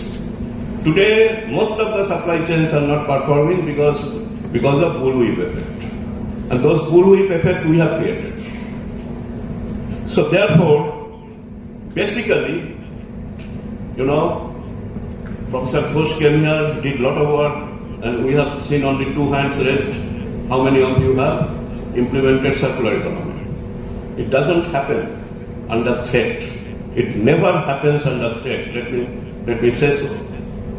In a Western country, you have social security. In our country, you don't have social security. It never happens under threat. It happens under motivation. You have to hold their hand. Vishwanath is doing a fantastic work. Professor Ghosh is doing a fantastic work. He is holding your hand. But are we all in the ecosystem? Are we holding the hands of our friends here, sitting here? They want to do a good job. Blaming them will not help. I'm very sorry to say. This is my experience of working with them. I have created Adityapur in Jamshedpur. I have created Philips, all the vendors. We never say vendor, I'm very sorry. In Philips, we say co-maker. You are our co-maker. Vishwanath was one of our, I'm proud of him. He was one of our co-maker. We don't say this word is not there in Tata Philips dictionary. We say you are all co-maker. We are doing together. So if you die, we die. If non-sustainability closes your gate, I am closing my gate. So this is the essence which basically I wanted to tell you. Let us wake up. The guys who are sitting here, they are our future. Therefore, we have to hold their hand. We have to do together. How many times you are appreciated, we have to increase it. How many times you are recognized, we have to enhance that. And there is no second thought in getting the benefit out of this. If we do the topic of this seminar, it enhances your brand value, it cuts your cost year after year, it attracts the investor, it gives you a competitive advantage, and it gives you customer loyalty and employee attraction. So that's it from my side.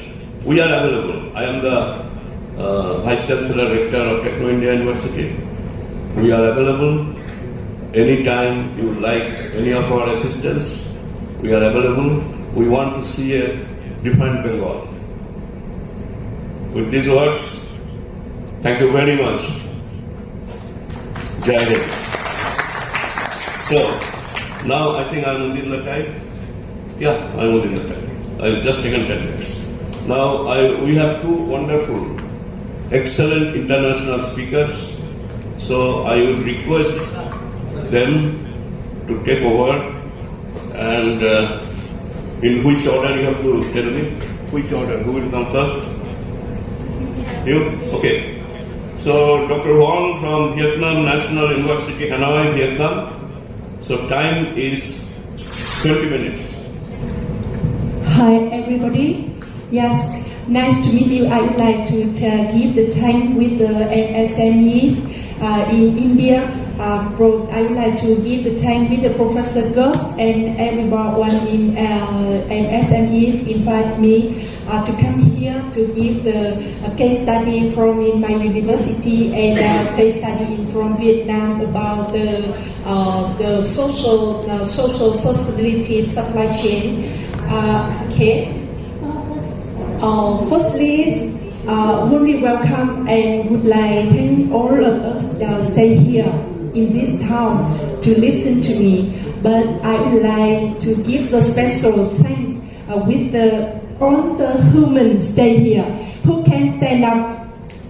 Who all the humans stay here? Stand up. India's proud the Miss International grant was the grant in the Thailand. We are you are in your Grand International is so beautiful Thailand and warm heart. We are proud of the Indian woman, and today I am proud of you because you are the woman with many tasks in the family. You are still beautiful, and you are the enterprise and become to the business woman. You are so intelligent and so talented. Thank you for attending here. Yes, thank you. I would like to give the thank you for the woman today because I am the woman and female like this. And life almost in the science and the business. I would like to give my presentation about the enhancing business implementation, supply chain, social stability in case of Vietnam. Okay. In my opinion, the focus of social supply chain sustainability is thus: the first, ensure adherence to proper labor, safety, and security standards. The second is uphold the standard of fair trade and social equality. The third is enrich lives across the globe through better delivery and availability of products. And the fourth, about the ultimate routing and mandate tasks.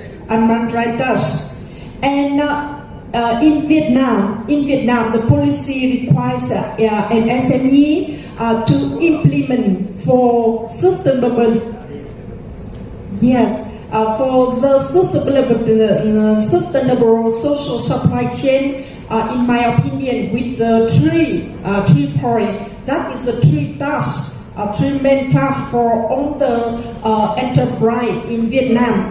The first is the implement and all the MSMEs in Vietnam implement the extended production responsibility. I can call the EPR. About the EPR in Vietnam and in the world, as you know, you can see in the map on the screen. In India and China and almost South Africa in the can implement the implementation in EPR, and Vietnam is before after your country is the framework EPR leading relation. You can see the small my country like this in the Southeast Asia, and EPR policy in Vietnam focus on retailer consumer buy about the material collection and so on. And EPR in Vietnam now it is a framework for the product and packaging for recycle, and all the product lines the product you show near here is need to carry out the EPR. And that's true. If the MSMEs in Vietnam need to implement environmental social goal, I can call the ESG. And why need to implement ESG? As you know, and all the MSEs and some company and enterprise in Vietnam need to carry out the responsible day. In the responsible day, and on the company to come to my university and listen to my lecture and know how about the ESG, how about the EPR, and so on. And they participate with us to give some action like the collect waste around the factory and in the society. And why need to implement an ESG?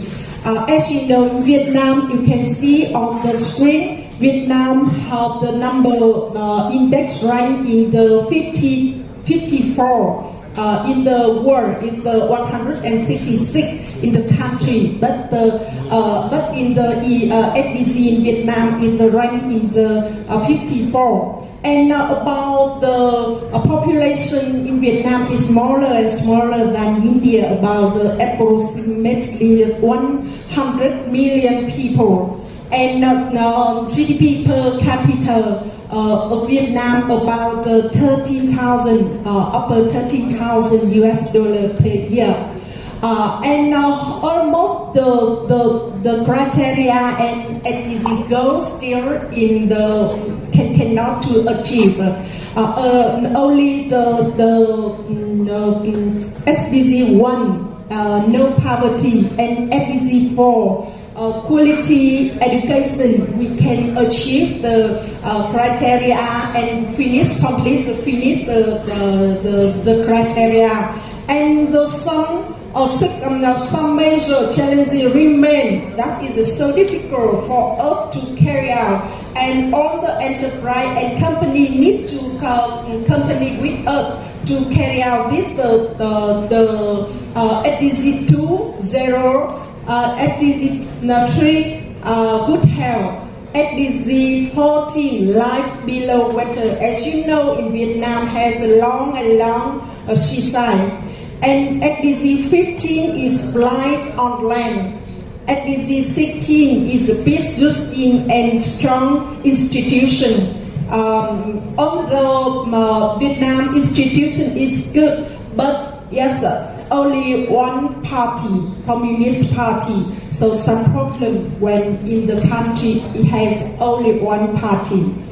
And there are a lot of the criteria and the data from SDG in Vietnam about the dimension poverty and number beneficial of for the OP people. Many things you can find in my presentation.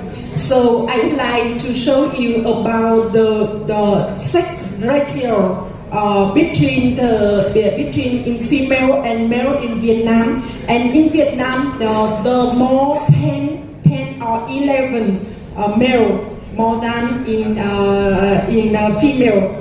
And now there are lots of criteria to fit up with the SDG. And can you show in the some about 70s of urban solid waste need to process and treat directly. And now we have to try to increase the forest coverage rate with the 42% almost in the forest in Vietnam. And I would like to come to the last task, that is the third task of the MSME in Vietnam need to implement the responsibility to accompany with the SDG and Net Zero 2050 goal of the government. I know that in India, Net Zero in India in 2070. But in Vietnam, it's sooner, in 2050. And I would like to show you the case study in the small startup, the spin-off in Green Station for Social Sustainability Supply Chain in Vietnam. TSR. I have just to give the some brochure for someone here to know how is TSR. How is TSR is the SR1 is the smart retailers. Almost the enterprise relating to the retailers. And the SR2 is the smart refill. Smart refill is the new model, business model in the new century, because that is reduce the plastic waste, reduce the package, and we give shape logistics, shape how to the supply chain to hold the society. I think the smart refill is a good model for everyone. And now I am the leader of the smart refill network in Vietnam. I would like to connect with someone here. Yeah, you can put here lump sum liquid to Vietnam to join with the supply smart refill network in Vietnam. And the smart SR3 is the smart recycling. The smart recycling is the criteria and the symbol for carrying the responsibility of the enterprise and SMEs for society in Vietnam. So now I would like to show how is the 3SR through the small video. You can show is about the small company how to carry out with the social responsibility. Recognizing this as a distinctive contribution. Green tech is my over the past 5 years, evolving from innovative startup projects by VNU students, 3SR has taken on the mission of connecting communities to harness resources from waste. Recognizing this as a distinctive contribution, Dr. Bùi Thị Thanh Hương established VNU Green Tech, a spin-off of VNU, as a model of green startups. She has worked tirelessly to foster this initiative, promoting a spirit of innovation within the current context of green transformation.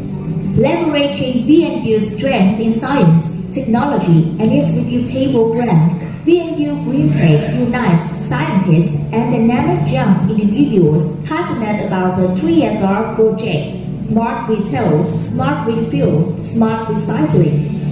Smart retail vending machines can hold up to 300 products and come equipped with free Wi-Fi. Payment options include QR codes, cash, RFID cards, or NFC features on mobile devices. 3SR collaborates with retail suppliers whose products meet green consumption standards. 3SR has partnered with Fuji Electric Group, Japan, to provide thousands of vending machines, key hardware components of the supply chain managed by software developed by VNU scientists. ハワイ運転士と 3SI 今後廃棄物削減リサイクルまたは皆さんの健康の事業をこれから豊かに普及させ頑張っていきたいと思います。Integrating smart refill with the vending system is one of 3SR's innovative features. This approach introduces a new trend in the liquid supply chain, reducing plastic packaging waste and supporting producers in fulfilling their extended responsibilities during their significant green transformation. Having started as a scrap metal collection business, ViaCycle has become Vietnam's largest recycling group after 20 years, with over 2,500 collaborators contributing to the development of a modern and advanced recycling industry. ViaCycle sẽ cam kết đồng hành cùng dự án 3R vì một Việt Nam văn minh với rác. The automatic weighing stations help customers quantify waste. Customers swipe RFID cards or use the NFC feature on their phones before sorting and weighing waste. The system records and transfers points and accumulated funds to the card. If customers sort waste into the following categories: food waste, paper waste, fabric waste, batteries and electronics, flexible plastics, hard plastics, plastic borders, and glass. Customers can use the accumulated balance on their cards to purchase goods within the 3SR system. 3SR is now present in schools and hospitals across densely populated areas in Hanoi, helping to promote waste sorting at the source. 3SR has been commercialized and now functions as a tool for managing real-time stock supply at each station, analyzing and forecasting demand and market trends. What's remarkable is that 3SR provides real-time monitoring and reporting on the accumulation of carbon and plastic credits for localities, regions, and nations. This data serves as a crucial foundation for developing action plans aimed at achieving Vietnam's net zero target by 2050. By sorting waste, earning points, and purchasing goods at 3SR stations, we can all contribute to building a more civilized and prosperous Vietnam. Yes, that is my 3SR. So I would like to show and give you the good model for your for all the enterprise and company in your countries. And now I would like to give some ending about my presentation. Okay. Can you show? Yes. About I would like to show it the most important thing about the social sustainability of MSME is the green credit management related to the plastic credits and carbon credits.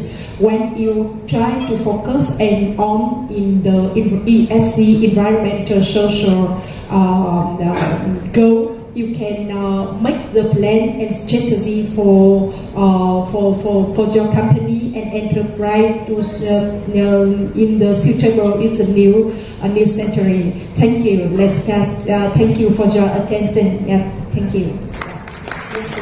Well, I think it was one of very wonderful presentation. I have a small question. Yes, thank you. What are the challenges Vietnam face to implement EPR? EPR. Yeah. Yes, is the tax and money to submit to the government, and all the government collect the big grant and big tax collect the money from the own enterprise, but there is no regulation to how to spend the money from this basis from collection of EPR from EPR. Only one question. You are talking about the plastic credit. Yes. So what you get instant benefit out of it, and then you can purchase something else out of it. Yes, of course. Plastic credit is more expensive than the carbon credit, about 10 times. Yeah, you are so intelligent when you care about the plastic credit. When you prove how to collect the plastic credit, if someone in the international grant it pay for you. Here there are a lot of people know about that. That may be the 0% for loan, and maybe it's the good budget for your company when you prove how to collect the plastic credit. You can share your whatever you have done for micro system in Vietnam. You can share to other countries also. Yes, of course, I can share. Franchise in India, I can bring TSR to India, or you own the company here to contact with me and bring your product to Vietnam in my project TSR. Okay, thank you. Thank you. Any other question, please? No other? Okay. Now I request Dr. Rajkumar Bhattacharya, Professor of Management, Nepal Commerce Campus, wonderful, Tribhuvan University. Over to you. Your time is 20 minutes. Very good afternoon. First of all, I would like to thank Professor Ghosh for inviting me to this wonderful and lovely sessions. Similarly, I would like to thank FOSMI providing and making this sort of things arranged, well organized. So let me talk about the enhancing business by implementing supply chain social sustainability in MSMEs. And I would like to say this is a strategic approach, and how can we move this strategic approach? So we have to have some of the solutions. So today I would like to cover a very brief thing about MSMEs and the objectives of not my study, objectives of today's presentations, why I'd like to speak here today. And the next thing is, briefly I talk about the MSMEs and supply chain. And I have one model I would like to suggest, and I'm working on it. And in Nepal, I'm working with the local municipalities, mayors, and all these local administrative agencies in Nepal to implement this one. There are two things. So one is the wrist. That means MSME's wrist must be strong enough, then only they can work together. And a case study, that project, how we are implementing in Nepal, and the solution as a strategy approach, the Rastali, and conclusion. So when you talk about introductions, so MSME's role in economic development, so nothing to highlight in it because it's everyone would like to know it. So critical for economic growth, and not only economic growth, it is really critical for social inclusion. And employment, when we talk about that, and the local economies and innovation, it must start from the MSMEs. As long as we ignore or we isolate the MSMEs from the mainstream development, which is the procedures, then no country, so far I have understood, have improved. In one way or the other way, each and every developed economies have emphasis on the development of MSMEs. So when we look at this, why I am here, because the things that the objectives of this presentation is to share how REST framework serves for supply chain social sustainability in enhancing MSME business performance, and to conceptualize Rastali as a strategic framework for supply chain social sustainability towards business performance.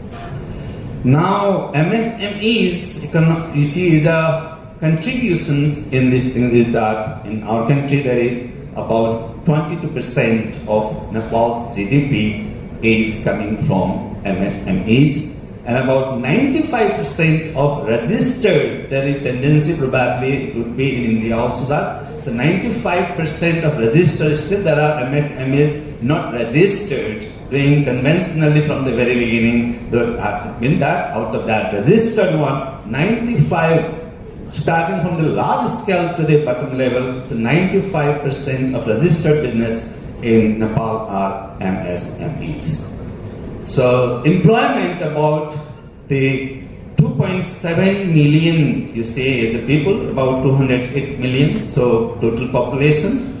Approximately, let's say, it would not be wrong to say 300 million, 3 crore, very small population compared to India, but it is contributing that one.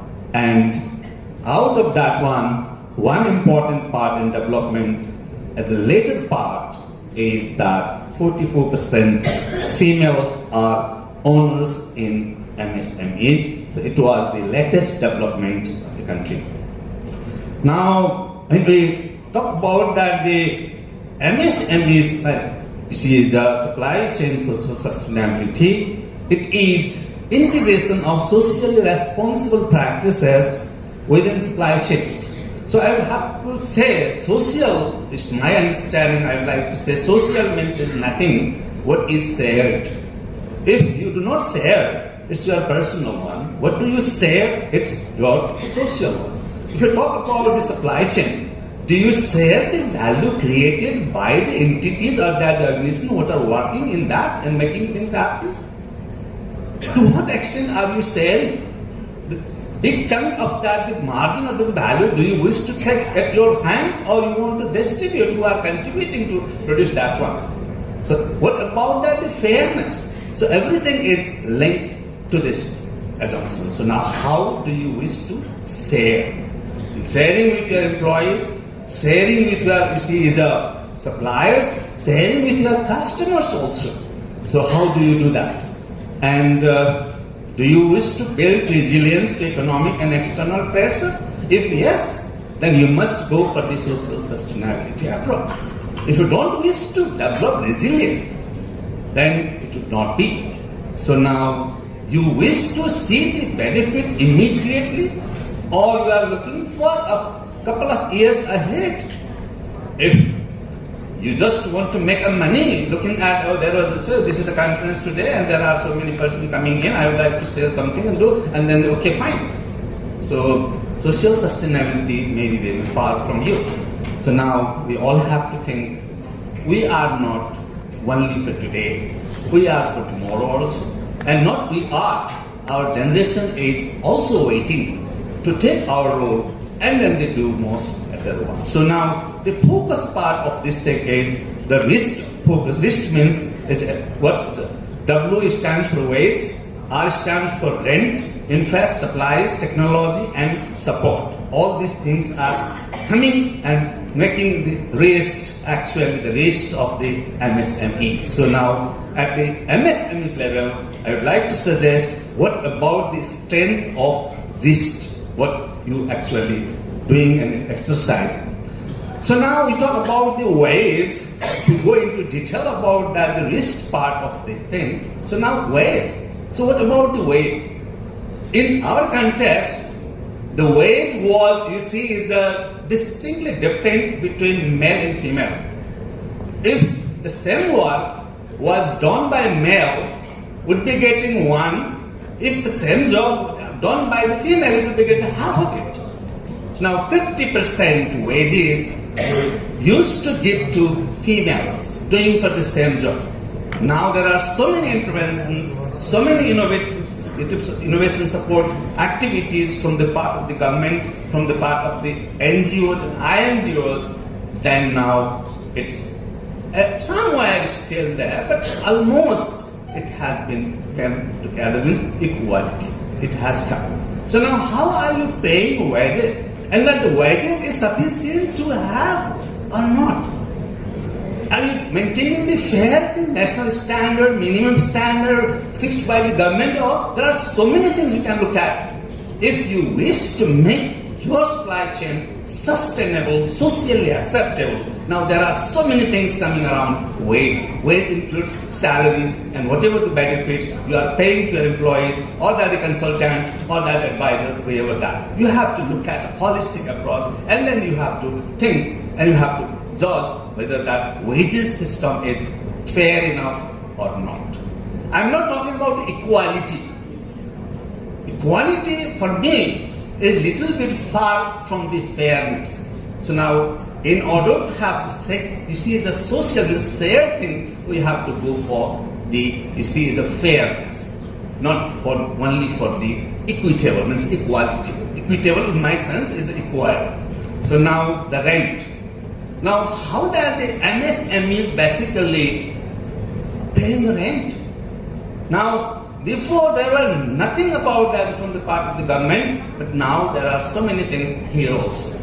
Are they able to pay a rent to the properties, to the machineries, to the land, buildings? What small enterprises are, either using and utilizing?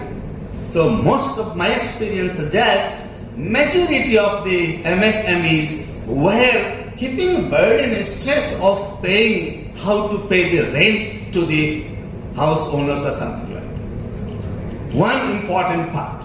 So do you have this problem or not? If that is the problem, so MSMEs may not be able to even sustain, and they are not any encouragement, so they will be altogether discouraged and all that. So now the next thing is interest. Can you imagine? There was 36% plus interest before this some sort of intervention.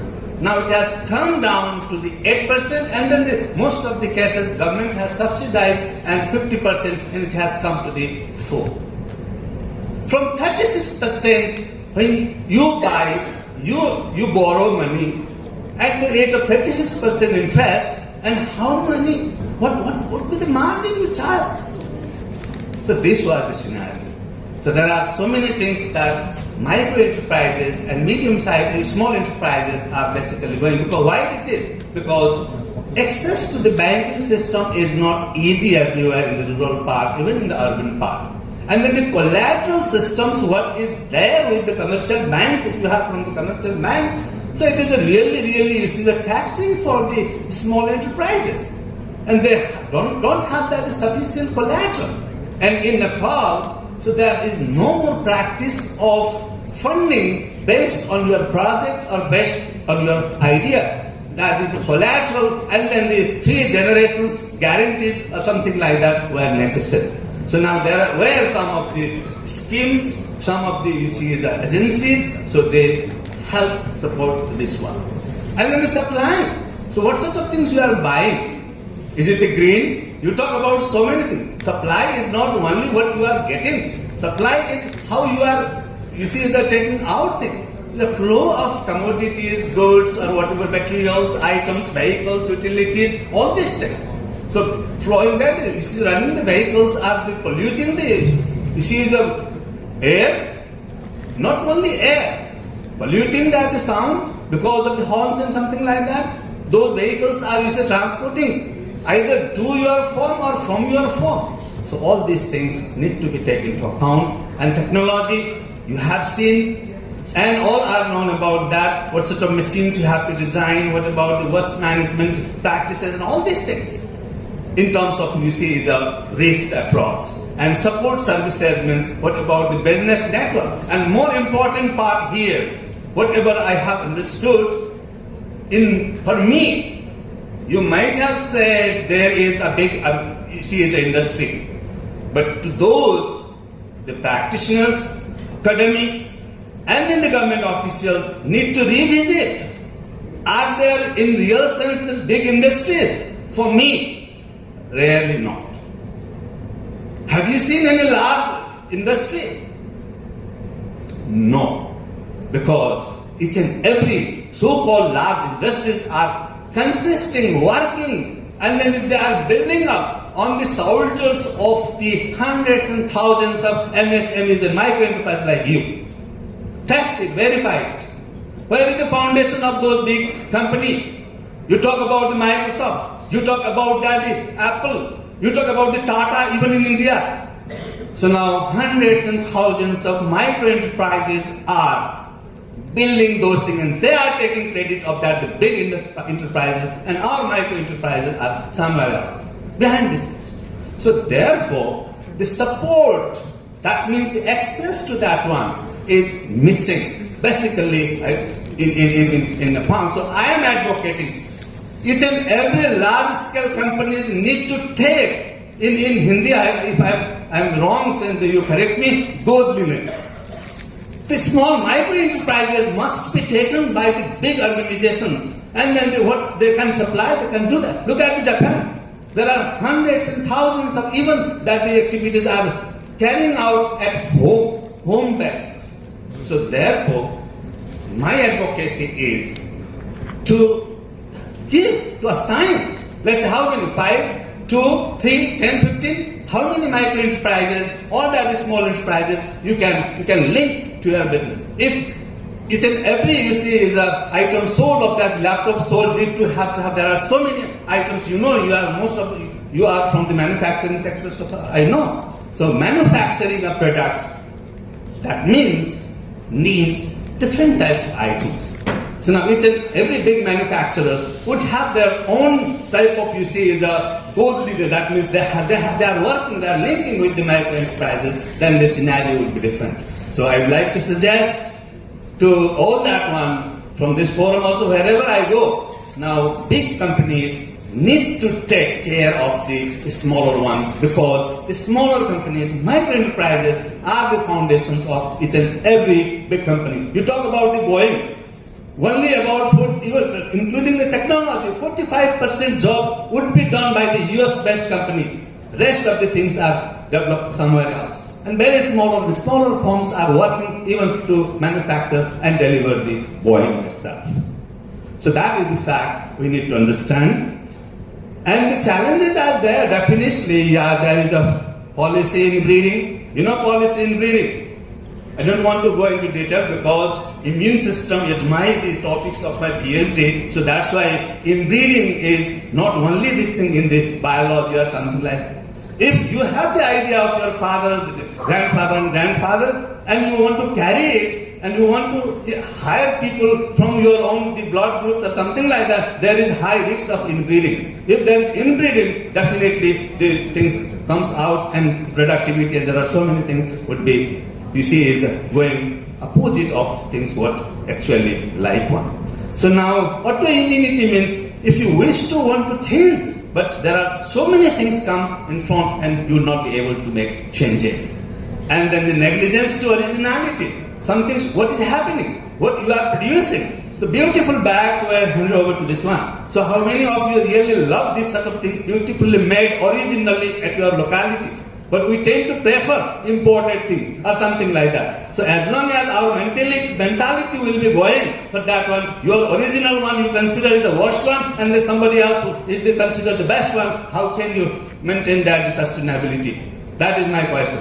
So therefore the challenge is you have to focus. We have to focus on that originality. That is what is available in front of that. Our vendor, that we have to focus. And we have to work on that. We have to build on that.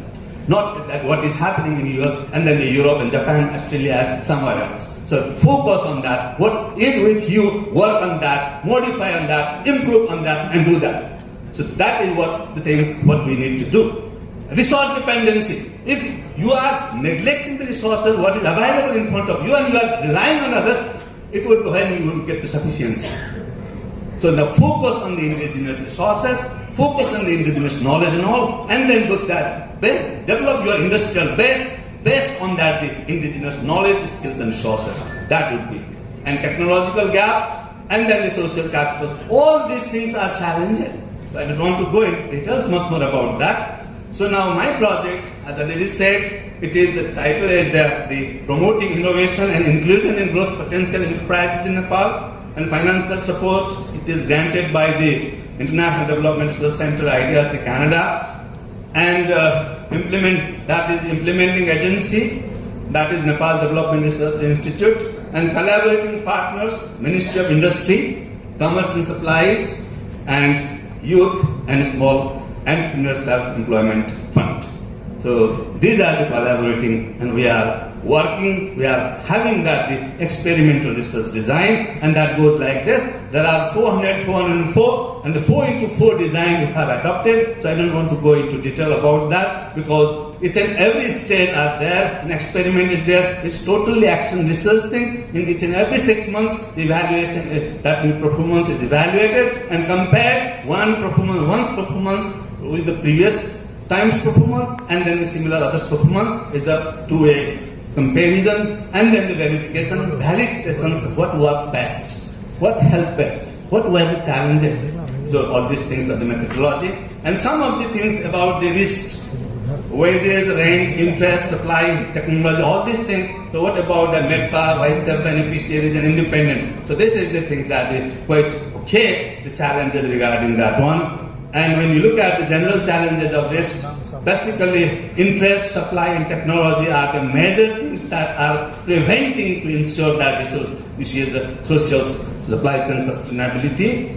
And the performance challenges to sales growth, again, how those risk areas are affecting. So this is our statistics, so I don't want to go into detail about that. So gender inclusiveness is that one. So now, all of things having these things. Now, in order to ensure the rest, you have to look at your enterprise level. But it is not sufficient. From the government and from she is an organization like FOSMI, has to come up with some of the things that are really fit for our MSME. Basically, I would like to say the micro and small enterprises. Because these are the one actually we have to focus. And universities, we have to pay the attention to these one. These are the basic things what actually beneficiary of us. So large scale industries, even the upper medium scale industries, so they will be doing at their home. So now Professor, may I request you to wrap it up? Okay, so thank you. So the thinnest is not more than this is a 60 seconds. Oh, great. Okay, so The functional areas of Rastali, these are different things, local trade, heritage, capacity, creating promotion. There are so many aspects you can do. But one thing I would like to show you is that Rastali means is a R-A-J-T-S-A-L-I. It has an R means is regional, A means is action, J means junction, T means trade, S means heritage, A means advantage, L means linkage, I means initiative. So regional action junctions for trade, heritage, and advantage linkage initiatives. So this is what Rastali. And some are blaming, his name is Raj, that's why I coined this. But it's not that, I have nothing to tell with it. Because regional action junctions for trade, heritage, and advantage, local advantage that. And I will be telling that if you are consider this is the heritage and heritage and heritage. Then we don't take that to the trade and you don't link it to your advantages, then it will not be. We have the Mount Everest. We consider that our heritage. If we don't link our business activities to that Mount Everest and we don't make the policy and all this, what about the sense of having this heritage? So that's why there are so many heritage in India and even in Nepal we are sharing borders and there are so many things coming to us. So that's why we have to do these things. So enhanced resilience, sustainable growth, community engagement and regional advantage, these are things necessary. And then the FOSMI and then the ministry and then the government at local levels need to work together and in which region, what sort of things need to be specified and which forms need to be linked and integrated, and that linked and integrated forms need to be assigned to the which big industry and the large industries. If we go that models, so definitely within a couple of years it would be taking a momentum. So that was the things I wanted. So conclusion, Rastali's role is enhancing risk and fostering resilient in MSME sectors. The key takeaways, supply chain social sustainability through Rastali creates robust, the business practices and the risk framework, and future implications would be the potential for broader adaptation of Rastali and risk framework for business ecosystem optimization. That would be the reciprocally interdependent economic systems in which if reciprocally designed economic system will have, then definitely there will be only that this social supply chain will be socially sustainable. So this is the end of my presentations of today. So thank you very much. Thank you so much. It was indeed a very one or two questions may come. So it was indeed an excellent presentation. The hands are coming up. Now the first question is from me, Professor. It was an excellent presentation. Thank you. What you said is that he used a word that the big companies have to take care of many other MSME, and that's exactly what Tatas have done. They have created industrial estates, and they have been doing quite successful in this. I have a question to you. These two models, risks and Rastali, these are your own model? Yeah, it's my own. Wow. And you have patented it? Yeah, definitely. Patented it. Can you tell me very quickly in one sentence how it will affect the firm performance? You are a professor of business management. We are all interested in the performance of a firm. If the firm is producing, after all the firm has to perform. Okay, so thank you very much. Actually, when I was at the age of 15 and running 16, I had an opportunity to take a training programs based on that, the agricultural things. And it's a rabbit farming. So I got training, 2 weeks training. It was given by the British, the organization in Nepal, and to residential 2 weeks training. And I went there, and then she learned how to raise rabbits. No, I'm saying fund means company. How it is connected with the company performance, bottom line. That means you means is a fund is a word we use for companies. Oh, industry. Okay.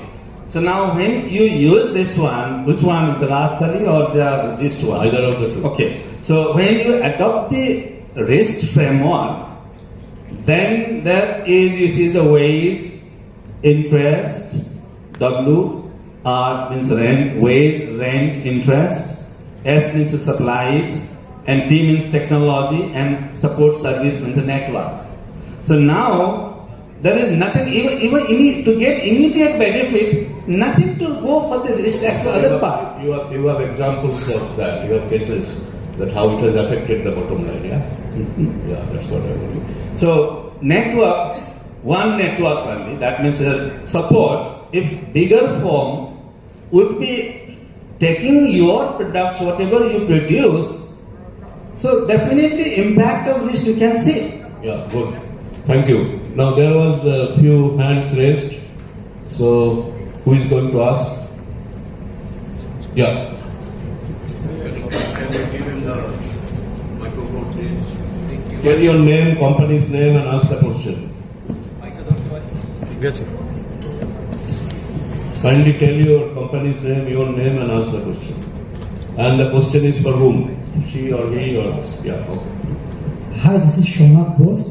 Actually, in your RIST presentation, you had mentioned something called IKSAR. Yeah, and I kind of missed what it stands for. So if you could just clarify on that, it would be very helpful. IKSAR means I told that.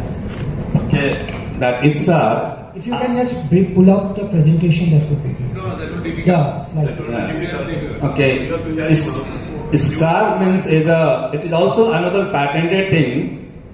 ISKAR, I means indigenous I refers for indigenous, S means skill, K means knowledge and resources. Indigenous, skill, knowledge and resources. When you focus on that and then they try to build up that your manufacturing process, production process, whatever is it, and then they innovate on that, not get the technology developed somewhere else, innovate on that, then only you can get sustainability. Very good. So I think further you can discuss during the lunch. The lunch time you can do that. Any other question? Anyone would like to ask? This was a good question. Any other question to any of the people, either she or he? Nothing at the moment? Okay. So I would like to thank Professor. Excellent, and you have shown, the best part of it was you have shown your own models, which are patented models. You have not borrowed from anywhere else. So it is something really extremely good. So on behalf of everyone, Asad, I thank you very much. It's a wonderful presentation. Thank you very much, Dr. Sengupta, for presenting such an enlightening session. May I now request Mr. Vishwanath Bhattacharya, President FOSMI, to present memento to Dr. Sengupta.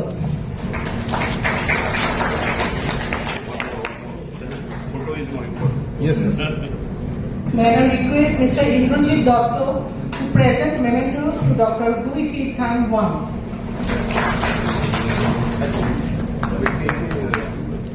May I now request Mr. Shondeep Moitro to present memento to Dr. Raj Kumar Bhattacharya.